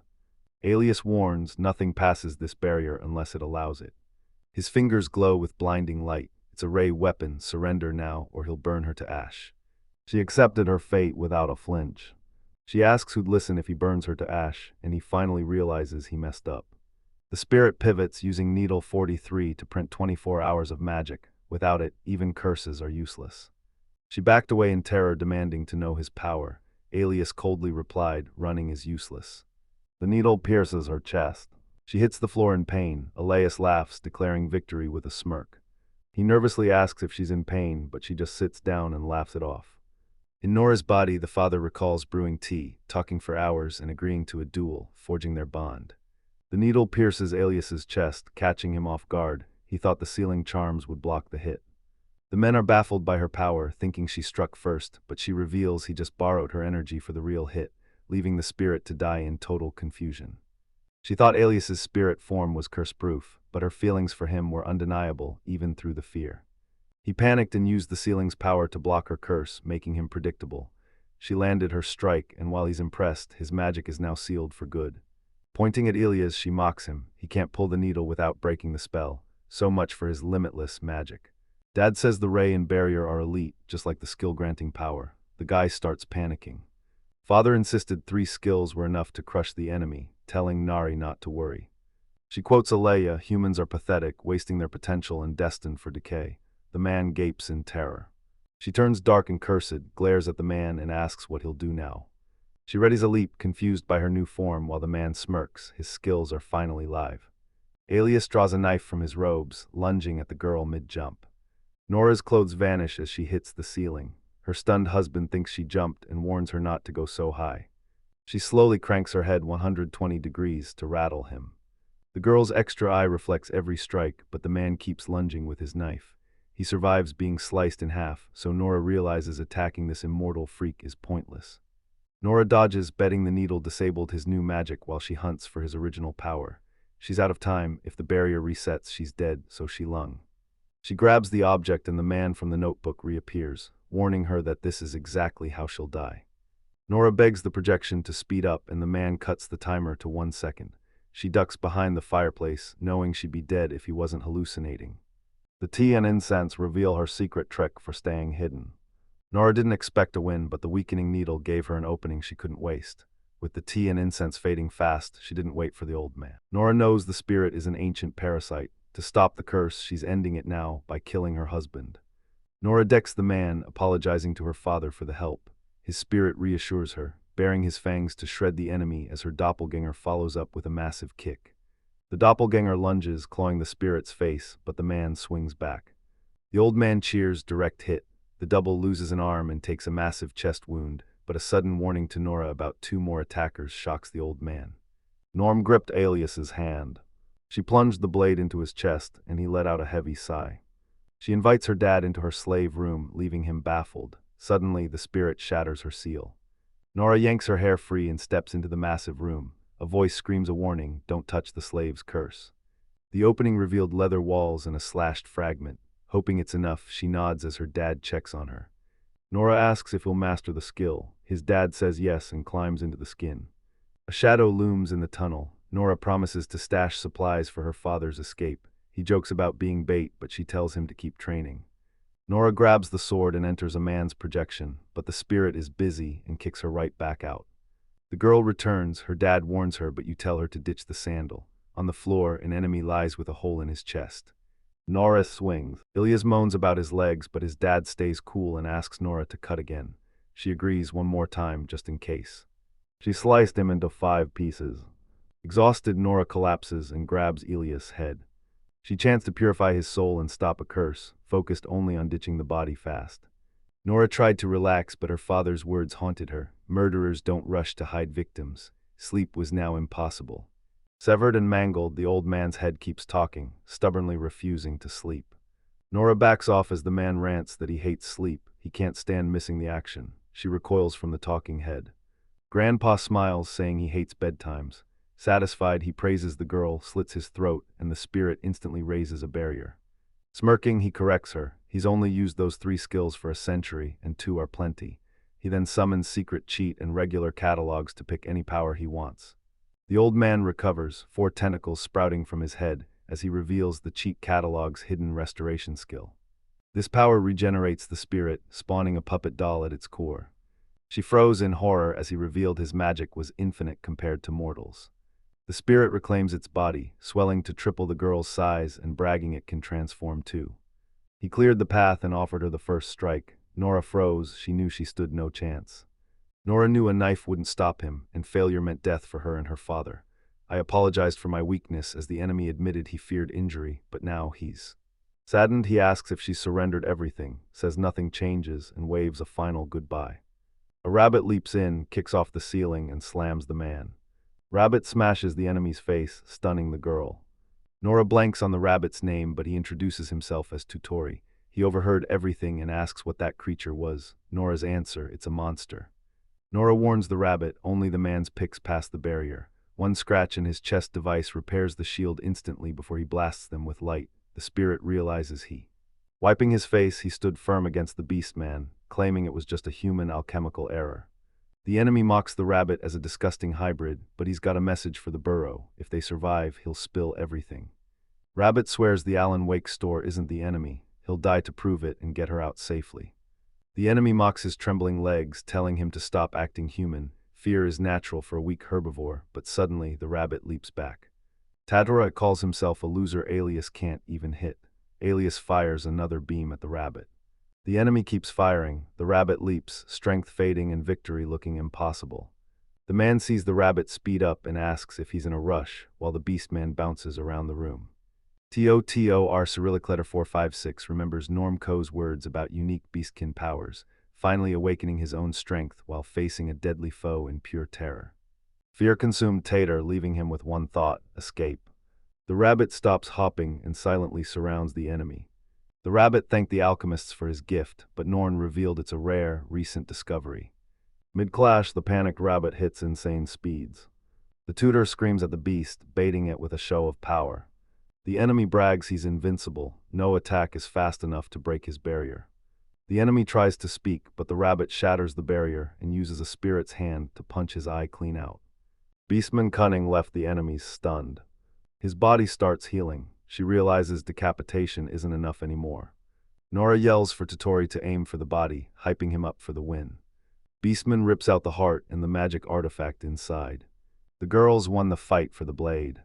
One slash slices through the heart and the magic artifact. She willed the monster dead and waved the artifact away. Exhausted, the heroes collapse into the room's wreckage. She approached the beast, and asked if he was okay. A beam sears Nora's arm from behind. She whips around, stunned. The horrific sight crushed her into despair. His body's transformed, and he claims he's immortal, artifact or not. Lord strikes Nor, sending her crashing down. Blood trails behind as her vision blurs and the world turns cold. The beast roars her magic arrows are useless. Paralyzed by despair, he snaps and charges, biting everything in sight before he finally rests. Dad screams for Nora to hurry, but freezes in terror as splinters rain from the ceiling, a quiet warning of the disaster about to strike. Coco's a total monster now, unleashing her fury to crush her enemies and protect her friends. Her eye blazes, tensing every muscle. She drives her hair straight through Hermes' chest with her remaining strength. Strength gone, she plummets from the ceiling and blacks out midair. Her father knew it wasn't a curse, it was repressed rage. This force trapped Coco's soul, driving her body forward and making it impossible to stop. The cup flies off the table and smashes onto the floor, cracking the rim. The maid asks for news, but Agnosia claims she only has one true friend. Realizing she means her lady, the maid calls her a miserable girl. The lady thinks she's too kind. Even when used, she smiles, but she knows bad people deserve her anger. She spent years praying for the girl to fight her abusers. Finally, her wish is granted as the maid steps forward to greet her mistress on this big day.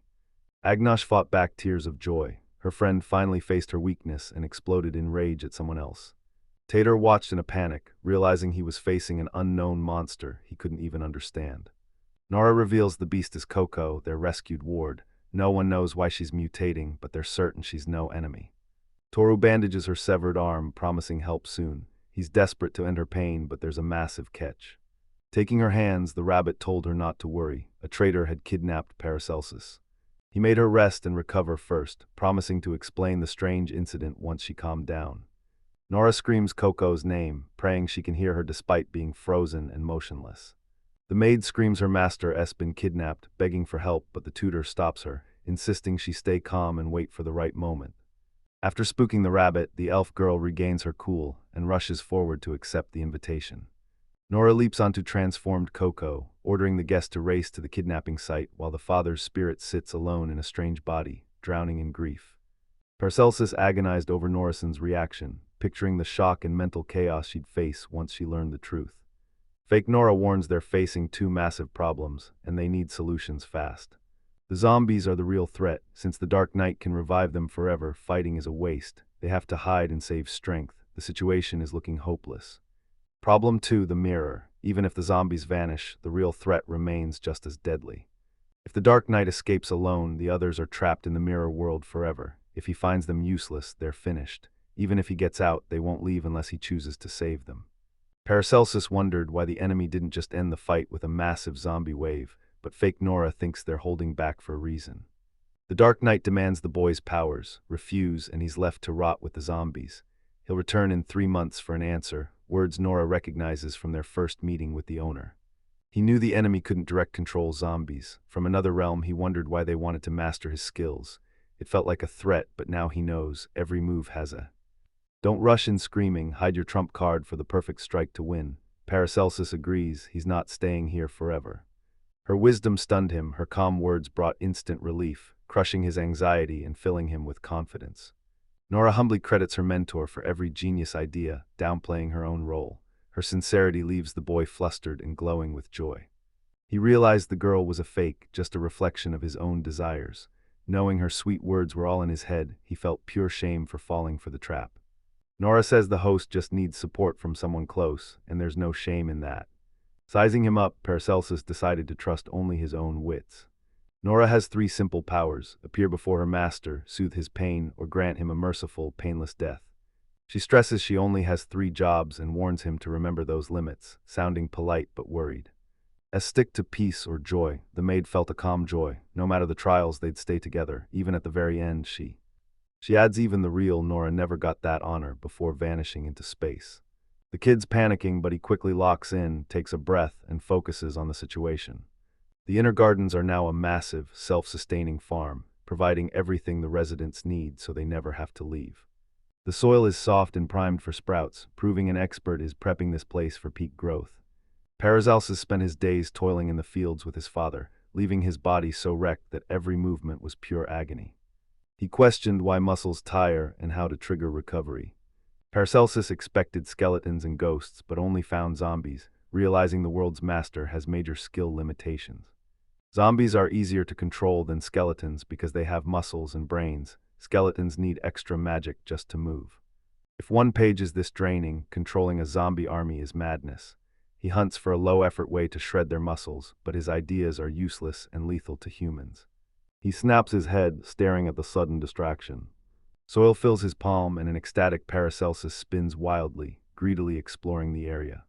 He asks Goldie for the building's darkest, dampest spot to grow his special plants. He finally found the perfect spot, checking every single box. Surprised, she asked what made him so happy. Paracelsus reveals slug slime. Goldie asks if it's anti-zombie acid, but he's got a different, more interesting use for it. Some snails devour sound energy while others are silent ambushers, waiting for prey to wander by. Their environment dictates their evolution, making every species radically different from the next. She panics, asking if the anti-zombie snail is dangerous, but he calmly explains they're harmless to humans. He passionately shared the legend, tracing its roots back to alchemy's golden age. Obsessed with knowledge, alchemists fused humans and animals, birthing twisted chimeras and terrifying monsters. A failed experiment turned a basic slime into a black, viscous beast. It devoured everything, growing massive as panic erupted. Everyone feared this black death would swallow the world. An ancient elf taught them fire magic, sparking a new era. The beast fell, but the body count was immeasurable. Goldie was stunned by the slug's terrifying power. Alchemists fixed past mistakes by hard-coding a permanent trait into the snail's DNA that stays, no matter how they evolve. This trait made slugs love humans. Affection became instinct, and hostile species simply vanished. Paracelsus is crafting a weak slime, but his formula mastery will still wipe out every zombie threatening the group. Goldie cuts the talk, demanding to know what kind of snail the guy is making. Standing up, he drops a warning. Before making the slug, he admits he rushed his unique skill and missed the fine print. Spells follow one rule: hold the item to cast. Paracelsus isn't an expert, but he realizes the Dark Knight is using forbidden death magic. She's baffled by the chaos, but he quickly calms her, proving he's got no books or notes on him tonight. He noticed she'd carried that book since they met. Driven by curiosity, he asked to see her secret manuscript. Paracelsus reviews the book but warns, if it's the Dark Knight's vessel, things will get dangerous fast. She asks what he'd do if she was the Dark Knight. He vows to keep her secret and leave her power alone, as long as she frees them and quits being evil. Goldie was floored. He couldn't believe such a noble answer. She hands him the book, letting him inspect it for as long as he needs. Paracelsus grabbed the book and realized owning it wasn't enough. It didn't explain how to steal skills, so there must be hidden conditions to master another's talent. Facing a fire-fueled battle, he pumps mana straight into the artifact to skip long chance. Spells are now instant and lethal, freeing his mind to focus while his hand handles the magic. Goldie found this rare relic at a local shop. With her elite backers and infinite wealth, getting it was effortless. Paracelsus is baffled. The ancient slug catastrophe is a core lesson for every alchemist and mage. How did she miss it? She was impressed. He wasn't some naive idiot, but a sharp guy who asked the right questions. Self-taught and dirt poor, she only knows a basic fireball and simple spells. Ashamed, she admits she's not even at the level of an average student mage. Without the grimoire, even fireballs would take forever. Goldie's wide open at this range. She dared him to check. Maybe she really is hiding a book of death magic. Red with shame, Paracelsus knelt before the woman. begging for forgiveness with total respect. He thought he blew it, but she loved his sharp eye. She praised his wit and told him to speak his mind anytime. She loved his caution, but his reaction was the real winner. A ruthless villain doesn't just quit because you asked nicely. Goldie warns that if she were a real enemy, he'd be dead for being so reckless. Distrust is smart, but going solo is a death sentence. Paracelsus begged for peace, desperate to end the bloodshed and save his friends. She warns him this isn't luck, everyone here is risking their life for the mission. To survive this nightmare, he must kill his naivety and face the brutal truth. Childhood dreams are over. Surrounded by an undead legion, the Dark Knight waits to intercept the enemy and seize the advantage. A fiery-eyed girl bursts in, shouting that the enemy is at the gates and ready for the final showdown. Goldie charges the threat, ordering Dahlia to brief the kid on their plan. He timidly asks what to do, and she beckons him closer. Dahlia channels magic into her palms to trigger the spell. Paracelsus watches, stunned as the glowing symbol radiates pure power. Through the magic mirror, he spots a twisted face in the darkness, tracking their every move. Stunned, he asks how it works. She explains. Specific hand signs instantly trigger the magic circles. Finger positions control the link. Index is the gate, ring is reverse, and middle triggers the tower circle. Specific combos transmit images, but only sound and light pass through, no physical objects allowed. He saw nothing from the tower until Dahlia pressed the pinky finger, cranking up the light and sound, and enraging the night of darkness as the volume spiked. The Dark Knight orders the boy to surrender, but he refuses to die. The villain mocks him, asking if he's fine with the girls dying instead. Paracelsus guarantees the girls' safety, vowing to crush the zombie horde and kill the Dark Knight if he attacks, ordering them to flee the fortress immediately. He refuses to fight, asking only for a peaceful exit, but the Dark Knight mocks his weakness. The boy argues strength isn't for talking, but the knight insists power is the only way to survive. The Dark Knights sneer that the weak only exist to die, ordering the boy to shut up. Then comes a deal, hand over the kid, and the women return to the real world. The monster gives them 1 hour. He's done being nice, defy him, and they go from trophies to zombie food. Goldie asks Sylvia for enemy intel and tells her to rally the team. While Goldie stalls the Dark Knight to buy time, Sylvia gathers everyone to plan their next move. Paracelsus saw the danger and ordered Dahlia to kill the spell. She instantly obeyed, knowing every second counted. Obsessed with building a slug to wipe out zombie hordes, he orders his assistant to prep the gear and bring his vision to life. For the mix, grab a wooden barrel, fresh unripe slug, pebbles, dry leaves, veggie scraps, and fertile compost. Punch a hole in the barrel and layer gravel, compost, and scraps. Watch the snail's diet. Too much live food triggers a mutation. Keep the bugs out or the whole process is ruined. Next, he carefully releases the underdeveloped snail into a special container. Snails hate heat and dryness, so Paracelsus floods the vessel with cool water. Seal the lid tight but vent and stir it often. Fermentation heat spikes fast. If it gets too hot, the whole batch is ruined. This snail absorbs everything it touches, evolving into a lethal new life form, the microbial snail. Dahlia's stunned by the snail's speed, but Paracelsus reveals the secret, a special recipe that auto-adjusts and accelerates for a perfect finish. His secret recipe fixes the slug's weak decomposition, giving him the leverage to demand his freedom. She's impressed by the clever play. To cover every angle, he crafts 3 more bullets while his assistant backs him up. Dahlia's beaming, the team crushed their goal and created 3 more slimes. He seeds the attack zones with slugs. He can't stop the horde alone, but he can slow them to a crawl. She asks about the second barrel. He grins, calling it a side project he tackles in his spare time. That's exactly what he wanted to ask. Dahlia was obsessed with alchemy's magic, timidly asking if she could learn the craft and become a master herself. Paracelsus asks if she made the spell. She confirms she's self-taught and claims she'd master healing magic with more time. He realized alchemy won't be easy. Wizards use magic, but alchemists manipulate primal matter, and the line between them is absolute. Alchemists use primal matter as raw material for crafting, while wizards harness it as the pure energy fueling their magic. Turning primal matter into fire with magic alchemy triggers a natural resistance. Try using alchemy like magic, bottle power, mix it and create, but it's useless. Every attempt ends in failure. Contradictory actions trigger the magic of persuasion, making goals feel unreal through a force called subconscious pressure. Paracelsus explains, high pressure kills results even with max confidence. That's why magic structures aren't built near alchemy labs and why mages avoid them entirely. Mastering both alchemy and magic takes insane grit or raw talent. This rare combo hooked Dolly. He smiles, praising their drive and promising to teach them soon. The girls thank their mentor for the offer. He tells the snail to behave, but footsteps approach. He turns to find Goldie calling out. Talks over, she leads Dolly and Paracelsus upstairs, finally granting him official access to the second floor. They hit the second floor hall, and the tension is instant. He counts 20 people inside while Goldie explains the rest are outside on lookout. Exhausted and sweating, Paracelsus spots the sickly crowd. He realizes they're zombie survivors, now weak, helpless, and barely able to stand. She catches him staring and tells him to stop. Turning betrayed, he looks away and frantically apologizes, dying of embarrassment over his own rudeness.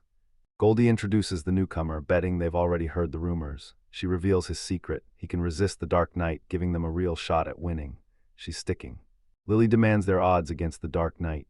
Rose backs her, pushing for the rookie's second skill since they already know the first. Paracelsus reveals the Dark Knight's two skills, necromancy and mirror travel. Since they already know his secrets, their odds of winning are massive. He hides his second ability because enemies might be spying through the eyes of zombies, flies, and mice. The boy reveals a plan to win. Intrigued, Violet demands he share the strategy with the whole group. A guy suggests a risky plan, hand him to the Dark Knight. Dahlia bolts up, thrilled but wide-eyed with worry. The girls stared in disbelief, stunned by their allies' reckless new plan. Paracelsus predicts the Dark Knight's approach, planning to strike the final blow the moment he arrives. The others ask, is he going solo? A group attack lets the enemy flee and drags out the war. To win fast, they need a surprise strike. Paracelsus fights solo. If he's winning, everyone goes all in, but if he's losing, stay back while he escapes. Sylvia is hooked by his wild offer. Smirking with curiosity, she's ready for the thrill of a high-stakes, risky duel. Sylvia tests his limits, demanding he go all out. The warrior accepts. Dahlia bursts into the hall, screaming for Paracelsus. The girl timidly reveals his plan to negotiate for the captives, her shaking voice warning that going alone is way too risky. The teacher leaned in and whispered that with so many lives at risk, he's changing his mind. The plan hasn't changed. He's got a trump card to seize control, but they must strike as one, ending this in a single blow to avoid a long, risky fight.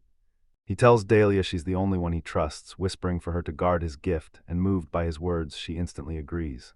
Wait, let. Goldie asks if she's fighting, but Paracelsus reassures her he won't force her into the battle. The master's mass-producing slugs, the ultimate weapon against the undead. He's drafting the ingredient list, but the job is massive. He needs 3 more recruits to pull it off. He had to help prepare for the threat, pushing his team to keep making snails even if he didn't survive. Goldie notices the flame dimming and confronts Paracelsus. He's impressed. The young sorceress actually sensed that tiny mana shift. Slugs are weak to fire, so he suppressed the local energy to shield them. He didn't mean to nerf her fireball this hard, but she's fuming, warning him to stop before.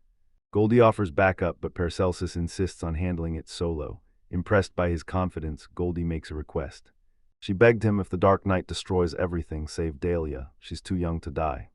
Paracelsus downs the elixir for power and names the snail Shoggoth. Instantly, the snail's intelligence skyrockets for reasons unknown. He tells his partner to follow his lead, then carefully climbs down the rope ladder, balancing with every step. Zombies swarm the building, packing the square into a terrifying death trap.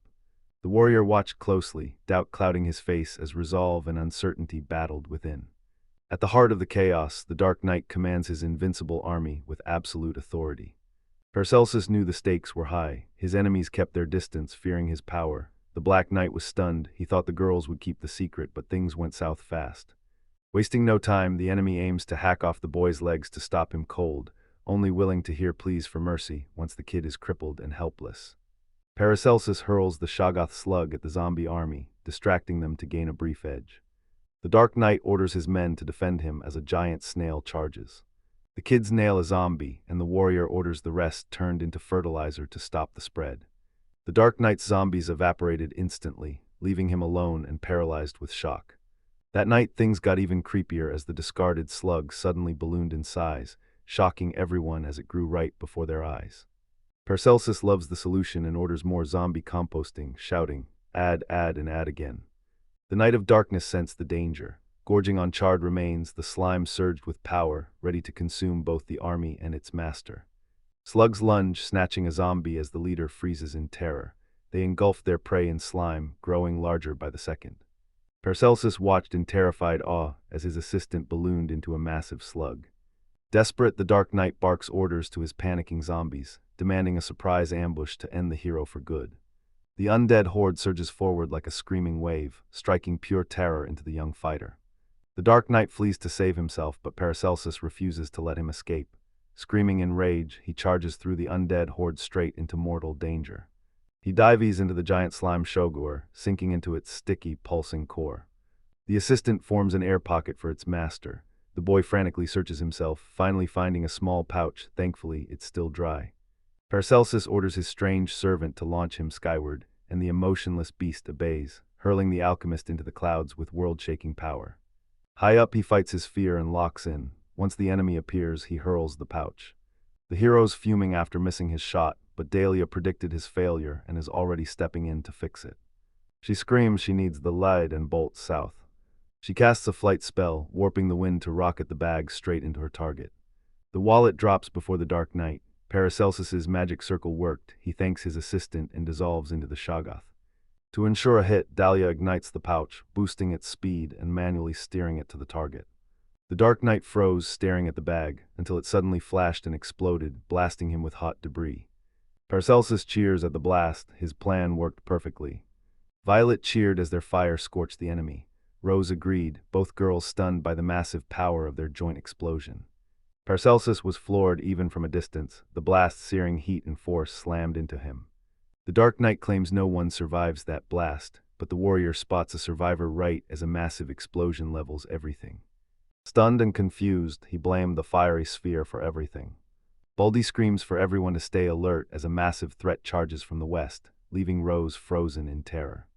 A massive monster confronts the archers, its terrifying size sending the girl's heart racing with primal fear. Violet saw the beast and knew instantly it was a real dragon. Panicking, she screamed for her friend to run before it attacked. Suddenly, the monster gapes and blasts a liquid torrent, flooding the entire area. Paracelsus watched Dark Knights raise giant zombies. He ordered Shoggoth to the cathedral fast, but suddenly sensed a threat behind him. Blood-crazed zombies scale the slime, ignoring the acid melting their flesh. He kept his cool, tracking the recipe, but a lethal presence was closing in fast. The Dark Knight lunges from the shadows, grabs the boy's collar, and prepares to end his experiments for good. He hurled the warrior into the zombie horde and ripped off his mask, revealing his true identity. He tosses the mask and sinks into the creature's slime. The mask lands perfectly on a zombie's head, turning the monster into a ridiculous cartoon character. Still dazed, Paracelsus is snatched by the zombie, now sporting a second mask with two faces twisting in opposite directions. The knight laughed, declaring victory as darkness seized power and celebrated its triumph. The knight bared its teeth, ready to crush the hero's skull before the snail arrived. Victory proved his foe wasn't normal, but they weren't supernatural either. The enemy checks the warrior's recipe, and the kid realizes he's not even the one being addressed. The Dark Knight warns his invisible assistant to stay back. This fight is personal. Paracelsus suspects some girls have powers, making them the real targets. Out of strength, the boy sends Shoggoth to the cathedral to guard Dahlia, while the Dark Knight demands silence, sensing victory is near. Sylvia appears, blade drawn. She lunges at the enemy, striking with lethal grace and precision. The enemy stumbles, gasping as blood gushes from his chest. Her precise strike hit home. Paracelsus asks why she's here. She admits he's interesting, and since she's dying anyway, she followed him. He shouts that the cathedral is ground zero and everyone's in danger. They have to sprint there right now. Sylvia called him insane. He'd risk his life for others' souls instead of saving himself. Paracelsus rushes Sylvia out, but she's already moving. He stops her. His cloaking spell only works if she stays close. He begs Nora for help, but she warns him to avoid the cathedral. He's too mangled to even walk without her meds. She begged to ditch the group and save the boy. The man asked Sylvia which girls could write spells, and she named only Goldie and Dahlia. He wondered if anyone was eavesdropping, but only Goldie could have tapped into a connection like that. Paracelsus suspects the Dark Knight is either Goldie or Dahlia. The Dark Knight's current arsenal, mirror worlds and necromancy. He'll steal more skills eventually, but for now, he's mastering these two. She's just as cowardly as he is. The plan, wait for an opening, steal his powers, and stay safe. Sylvia realized they were faking trust to get close, and asked the boy his plan if his hunch was right. Paracelsus vowed to crush the enemy and escape, but if he fails, he'll pass his powers to Dahlia before he dies. Sylvia warns Dahlia could be an enemy. The boy adds that if she has powers, she'll be hunted too. She might kill him, but that doesn't mean she'll hurt. Anyone else would have run, but he couldn't abandon the kid. He had to help or live with the guilt. The tension was making his head spin. Paracelsus gives a friend Dahlia's recipe, but an annoyed Sylvia cuts him off, demanding to tell the girl herself and prove their victory later. The Dark Knight cleaves his zombie in half, and a sinister black magic sword erupts from the corpse. The Dark Knight lunges. Sylvia senses the threat and draws her blade, ready to parry the strike and save her friend. She counters with a brutal strike, knocking Paracelsus out cold. The Dark Knight laughs, admitting he craves the sharpness of death. Sylvia agrees, nothing bonds them like the rush of battle. Paracelsus is stunned by the girl's insane strength. She tells him to go on ahead, so he agrees and pushes forward. He rushes to join the team, while the dragon claws through the cathedral to devour the girls. A fireball slams into him. Goldie checks her friends, but Violet screams for her to run as the dragon preps another toxic blast. Shogot appears out of nowhere, slamming the dragon and leaving Goldie hyped. She never expected a powerhouse to save her right on time. The slug sinks its teeth in, trying to swallow the dragon whole, but the dragon fights back, blasting poison breath directly into its attacker. Paracelsus realized this blow could melt a Shoggoth. He was facing a lethal poison capable of killing any monster, regardless of its size. He saw the danger. The snail was defenseless, and the dragon's poison gift meant certain disaster. Stuck mid-battle, he faces his snail friend's rival, scrambling to gauge the massive danger ahead. The first strike hit. The alchemist immediately ordered his creature to harvest the giant's remains and deliver the final blow to end the fight. Shoggoth obeys, charging with his remaining strength. He closes the gap, gauges the distance, and instantly slams a massive blow into the dragon's weak spot. The slime strikes relentlessly, pouring its essence into every blow. The giant buckles as muscles tear, bones snap, and poison scorches its insides. Seeing the hit land, Paracelsus orders Shoggoth to keep going and strike even harder. Goldie appears, watching the chaos. The boy asks how to get inside and save everyone. Time's up, they need to act now. Goldie reports the first ladder collapsed and rushes to set up a backup. The guy screams to hurry. Lives are on the line and every second counts. The dragon's power is insane, it's invincible. The slime's attacks do zero damage but keep the beast on defense until it suddenly thrusts Paracelsus even higher. Shoggoth splits its mass to scoop up the alchemist and whisk him to safety, guarding its master while relentlessly hammering the dragon. He froze in shock as his companion sacrificed a piece of himself to save him. This power was both incredible and terrifying, leaving him grateful but fearing for his friend's future. Paracelsus mourns his fallen friend, but Goldie snaps him back to reality, urging him to focus on the survivors. She begs him to take Dahlia and flee the collapsing building, but he panics. Will she make it out alive? Goldie refuses to leave, staying until the end to protect every wounded survivor who can't escape. Paracelsus reacts instantly. Goldie's intel is clear. Dahlia is at the North Library wing with the exit. He needs to sprint there now to escape. He realized the enemy was boxing him in for the kill. Seeing through the trap was his only way to break free and survive. Leaving might stop the attacks, and if there's a traitor, he needs to bolt. But why would a powerful Goldie let him escape with Dahlia? He suspected a trap, get close, then take hostages. Maybe Dahlia and Goldie were partners, or Goldie was just desperate to save the girl. Splitting the ability users was a massive win. Now he could unmask the enemy and end this for good. If he couldn't find the traitor, he'd give Dahlia his powers and help her escape.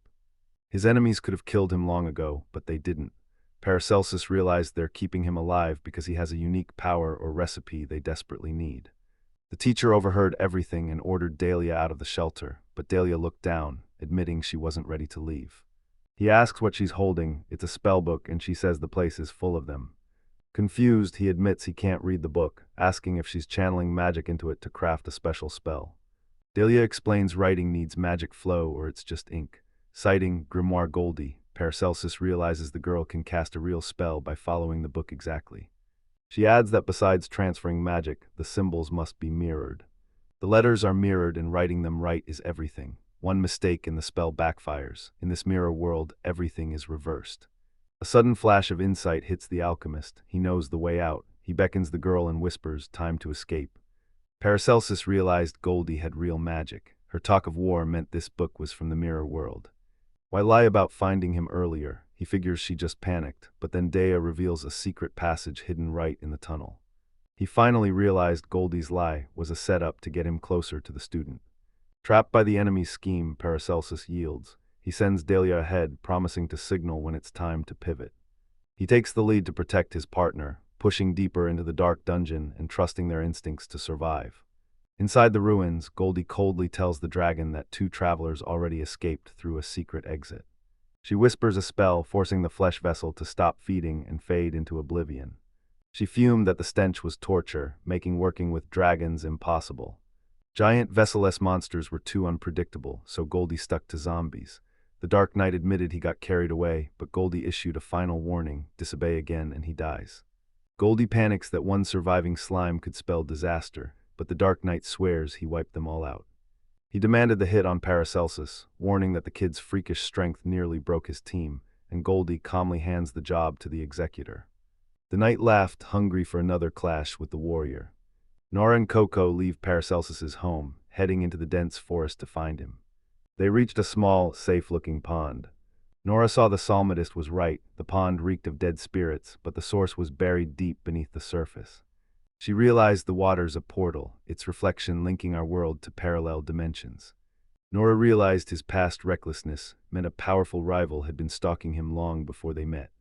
Norn Group helped the dog hide the soul trail, but the mastermind spotted the surveillance and is rushing their move on the owner. Burke asks if Nari's still by the pond. The bird bragged about his mouse catch and offered her a taste. Drooling, she finally digs into the dish she's been waiting for. They spark a fire and start cooking, the scent of roasting meat creating a cozy vibe. Burke explains grass mice eat only plants, so roasting them infuses the meat with a unique herbal aroma. The bird smirked, claiming nothing beats the taste of live prey. Nearby, Nora inhaled the scent of roasted meat, her appetite instantly spiking. She remembered Bjork's strict meat ban, but her bird revealed the hostess actually bends the rules sometimes. The hostess gets so sad seeing meat that the bird only eats in secret. Being her pet is a total nightmare. Burke ignored the hostess's quirks. She's a rare beastfolk ally fighting for the weak and manipulated, a path he knew was brutal. He believed someone would still fight and weep for the dying, even without a reason. The bird found her bizarre and asked if she'd eat the wool. She said no. Norn says Paracelsus returns in 3 days. Don't worry, she'll explain everything tomorrow, but for now, she needs her rest. Paracelsus fills the wooden tub with steaming herbal water. Once full, he pulls a 60-degree coin from his pocket. Lowering the coin, he explains the bath restores strength, while special medicinal herbs supercharge cell recovery. The mentor enters, the healing bath is ready. The girl gasps, stunned by the insane power of the boy's recipe. Intrigued, she nervously asked how the Dark Knight injured his eye. Paracelsus thanks Dahlia, praising her skills as the patient recovers. Dahlia is ecstatic, her hard work finally paid off. She demands he report any eye pain to protect his health, and the mentor promises to listen to his student. Escaping the cathedral, he weighed his next move, recalling their stealthy midnight flight until dawn before picking a random house to hide. Paracelsus finally realized the power of healing. His ally's magic was the only reason the bleeding stopped. Restoring his sight was impossible. A constant fog blurred every shape, leaving him completely lost. He frantically digs through his bag, searching for something. Holding his breath, he pulls out the pouch and carefully unties the tight knots. Emptying the bag, the boy finds a dying Shoggoth. Paracelsus vows to nurse it back to health. Special compost might save the slug, sparking a genius new idea. Even if he wins, Goldie's still got fireballs and a poisoned dragon. He needs a better slime evolution. Adult slugs rarely change types, but he's found the research to force an evolution with his secret recipe. Primal elements are strong but flawed. Instead of settling, the alchemist crafts something truly unique. Paracelsus knows slugs can be bred to absorb anything, so he suggests a special breed that sabotages enemies by devouring their clothes. He cycled through elements: air, stone, sound, light, heat, or mana. Mana was the best play, but could his friends survive the poison during the absorption? It was a massive gamble. Travelers bond with slimes to survive dungeons for days on organic matter. It's deadly, but grants insane powers. Risks were zero. He just had to carefully fuse the human body with this unique being. Worried, he leans down and cautiously asks if his friend can hear him. He tells the slime, "If you can hear me, eat my right eye, memorize my body, and live inside me to serve." Shovgit's creator watched his friend suffer, eyes red and face tear-streaked as he whispered a desperate plea to hold on. A snail inches toward Paracelsus's eye, sending a burning pulse through his body as slime seeps into the socket, leaving a jagged, carved trail. He shook violently, tears streaming despite his clear vision. Every second that slime touched his eye, agonizing spasms ripped through his entire nervous system. Soaking in the herbal bath, Dahlia finally feels days of exhaustion melt away. Goldie turned, asking if she could hear her. Her quiet, sharp voice instantly shattered her peace. Dahlia is confused by the voice until Goldie reveals she branded her ex-ally's nape with a magic circle, linking him to the world's energy. She's baffled. How did Goldie snare her neck with that magic circle? Goldie simply admits she did it without asking. Terrified, Dahlia asks if she really controls a zombie army in the dark night. Goldie's silent nod confirms her worst nightmare. She left Paracelsus and Dahlia together for her plan, but now everything's changed. With the recipe's power, she finally has the tools to win. Goldie tells the girl to swipe the recipe from her mentor's breast pocket, using his crush on her to get it easily. In exchange, Goldie will fund her escape from this world. Distraught, she asks why she was manipulated, but the only answer is that it's impossible to explain. Frustrated, Dahlia snaps at the girl waiting to be zombie bait in this damp house, someone who's forgotten the outside world and the very meaning of freedom. She escaped with Paracelsus to roam free, but he reminds her she's the enemy who slaughtered their friends. She's just relieved she finally found a reason to live. Dahlia's dream: kill Goldie and live forever with this man, using her friend's memories as proof she's real. Goldie listened, asking for one last moment together.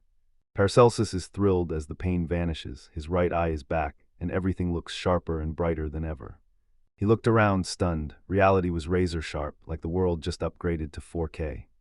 Testing his gaze, he discovers that focusing on the distance makes his vision razor sharp. The boys spot something wild atop the hill, two ladybugs brawling and wrestling like pro fighters. Hooked by the discovery, Paracelsus craved more, pushing his new powers and vision to their absolute limits. He stumbles, balance failing. One normal eye and one supersensitive eye create a double image, wrecking his coordination. Dahlia bursts in, frantic for her mentor. He smiles, claiming he just tripped. Realizing he forgot her clothes at the bathroom, he's hit with embarrassment. Dahlia asks her mentor to check her neck for a hidden magic circle and erase it, and he immediately agrees to help. She realized that without mana, the magic circle stays invisible. She suggests a new tactic: aim the magic exactly where he touches her skin. Blushing at the weird request, Parazalt nervously steps closer. Testing his new vision, he zooms in his right eye to uncover the hidden details of the magic circle. He spots a round seal on her neck, but she's stunned. She hasn't used any magic. The mystery deepens, leaving her completely baffled. She asks if he sees the glow in her palm, and he nods. The bath recharged her mana so much she's now leaking magic subconsciously. Paracelsus saw the invisible through the eye of Shoggoth, but hid his power from a spying Goldie. Dahlia then ordered him to draw a sealing circle, explaining the design changes. Leaving the girl inside, he scales the roof, testing every handhold as she whispers a warning to stay safe. Climbing up, he realized he needed a safe spot for alchemy. Workshops were non-existent, and the nearby churches would warp his subconscious. Paracelsus hesitated. Should he keep hunting for a lab and gear, or head for the massive castle on the mountain? The boy spots people in the castle window. Dahlia blinks, scanning the walls, unable to see what he's pointing at. He tells his friend to wait and checks the window. His eyes widen. A kid is standing right there. Paracelsus froze. Dahlia and Sylvia were in the castle window.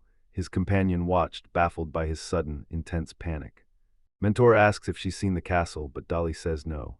She rarely leaves home and remembers a massive wall standing in its place. She says the castle grounds were a nightmare, crawling with basic zombies and monsters no living soul had ever seen. The girl explains a circular zone traps them around the cathedral. Every escape failed, so they only scavenge and scout within its borders. He wasn't the only one trapped. He had to scour the mirrored world for survivors to uncover the true scale of the crisis. Paracelsus decides to scout the outer buildings solo, but Dahlia refuses to stay behind and insists on joining him. Hours later, he's shocked to find people living outside the walls, including Sylvia and the rest of his community. He had vital info for Dahlia but hesitated, needing time to think. His research was a goldmine, but it was also deadly. Actually, walking the wall, Paracelsus spots more nearby spots housing girls. One more, walking the wall, Paracelsus spots more nearby girl residences. If walled-off settlements like this are scattered everywhere, the total population is massive. The sheer scale is mind-blowing. Another shocker: the kids are awakening a powerful new ability. He tallied Goldie's powers: necromancy, mirror travel, and cloning. He realized she wasn't just gifted, she was a thief, stealing these abilities from other users. Paracelsus realized she hated these people, trapping them in a hellscape where zombies are just a daily occurrence. He shuddered at the thought of zombies becoming a daily reality. Maybe zombie control force isn't a skill, but Goldie's own innate magic.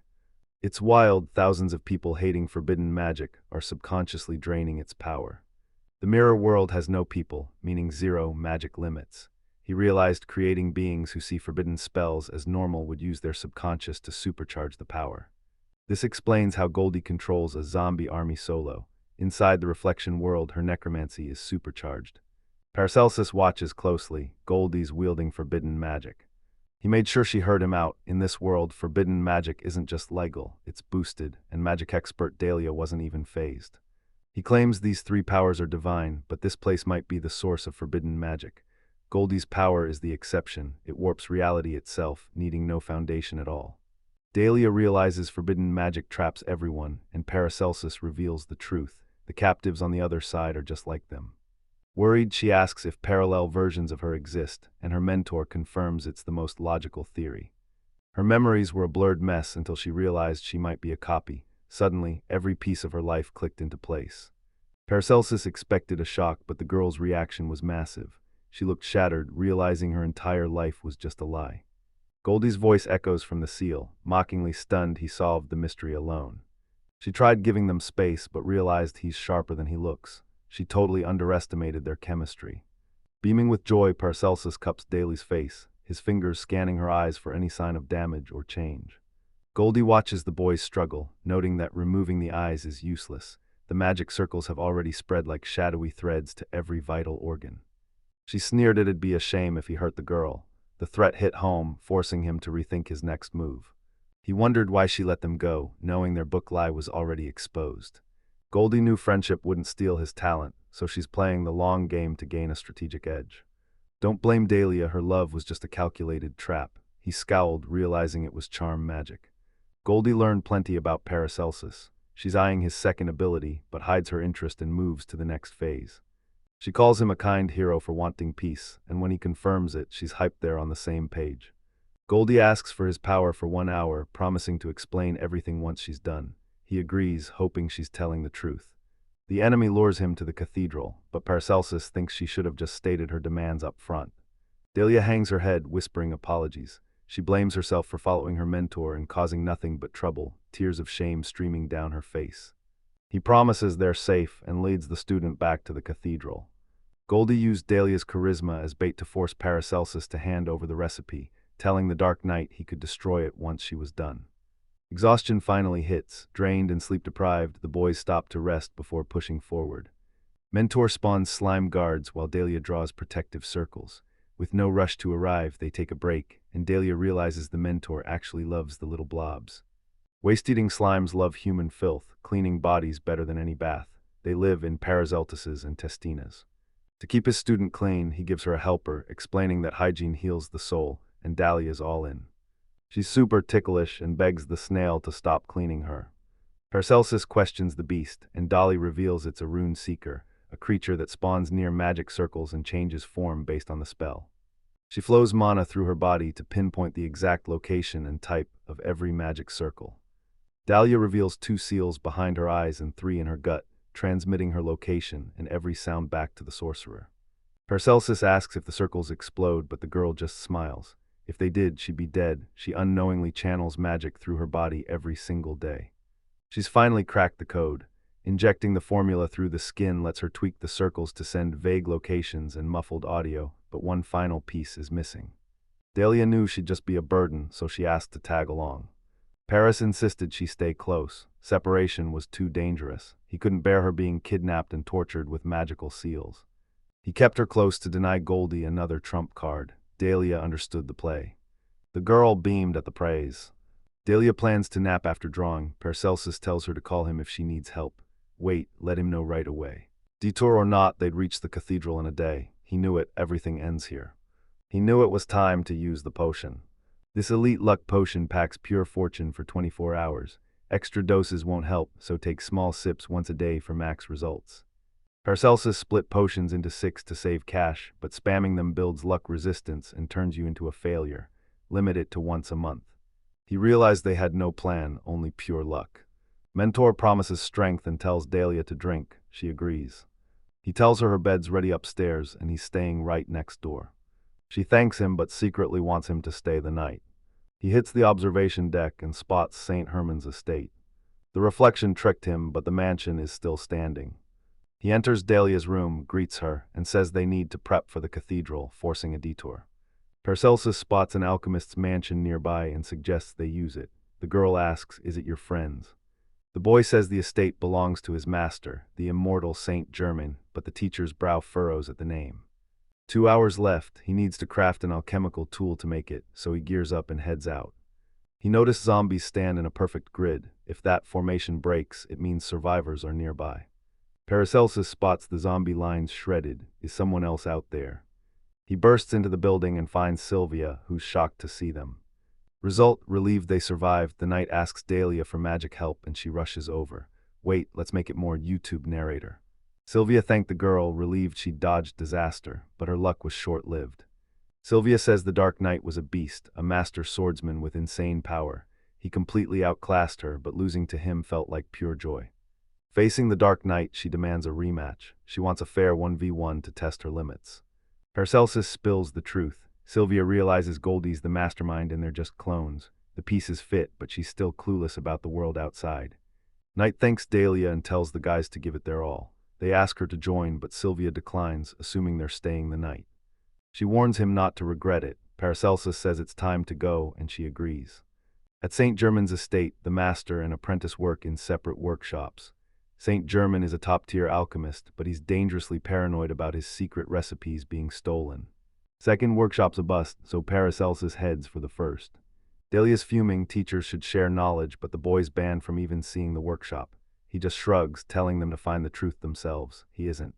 Confused what anyone would steal from a locked workshop, he apologized to his teacher and searched the old, well-stocked room. Paracelsus scanned for gear, warning the team of traps as Dahlia spoke up. She points out magic circles on the wall, a restricted safe. A mirroring glitch disabled the security, and they just got lucky. 3 keyholes marked the circle, a secret the teacher tried to hide. Paracelsus looked at Selene, realizing his massive luck. Named and evolved, the slime is now a genius puzzle solver. The MC is hyped his buddy recovered the research notes, and despite his unease, dives right in. Dolly spots the weird text, and the guy realizes it's mirrored. They hunt for forbidden magic like the ceiling S, but after reading that late night's kill focus, he hits the sack by 10. Balance meat, grains, and veggies, don't overeat. Variety is key for your body. He figures it's just basic health advice. Dahlia doubts the rules, but Paracelsus mentions rumors of her people's immortal water of life, though simple advice won't buy you 2 centuries. He remembered his teacher's warning, anyone can memorize a recipe, even a dog. To find the truth, you have to look deeper. The old man warns there are no shortcuts, only mastering the basics reveals the truth. To start, he orders Paracelsus to handle the daily chores. His mentor warned him, share the secrets or fail the alchemist exam. The greedy teacher didn't care, only assigning tasks for his own profit. His face twisted with new wrinkles. Dahlia watched as he realized he needed living water or a cure, no matter what. Paracelsus found nothing. He hunted for the secret of youth, but every experiment failed. German's hunt for the elixir left behind valuable side discoveries. The boy knew something big remained, and spotting a piece of the philosopher's stone recipe triggers a massive realization. He finds a universal solvent that dissolves everything into primal matter, the key to finally curing cocoa. Dahlia asks if he found anything. Paracelsus smiles. He did, but it's irrelevant. Suddenly an ancient cane echoes through the room, cutting him off. The old man asks the kid if he's sure everything is ready. St. Herman failed the exam, clueless about Trixie's methods. He questioned the flower's color, arguing that uncovering the world's secrets to help humanity is the true essence of alchemy. The teacher wanted results but insisted this wasn't alchemy, refusing to back down no matter what anyone said. Herman kicks them out for good and turns to the traveler, leaving the boy alone with the girl.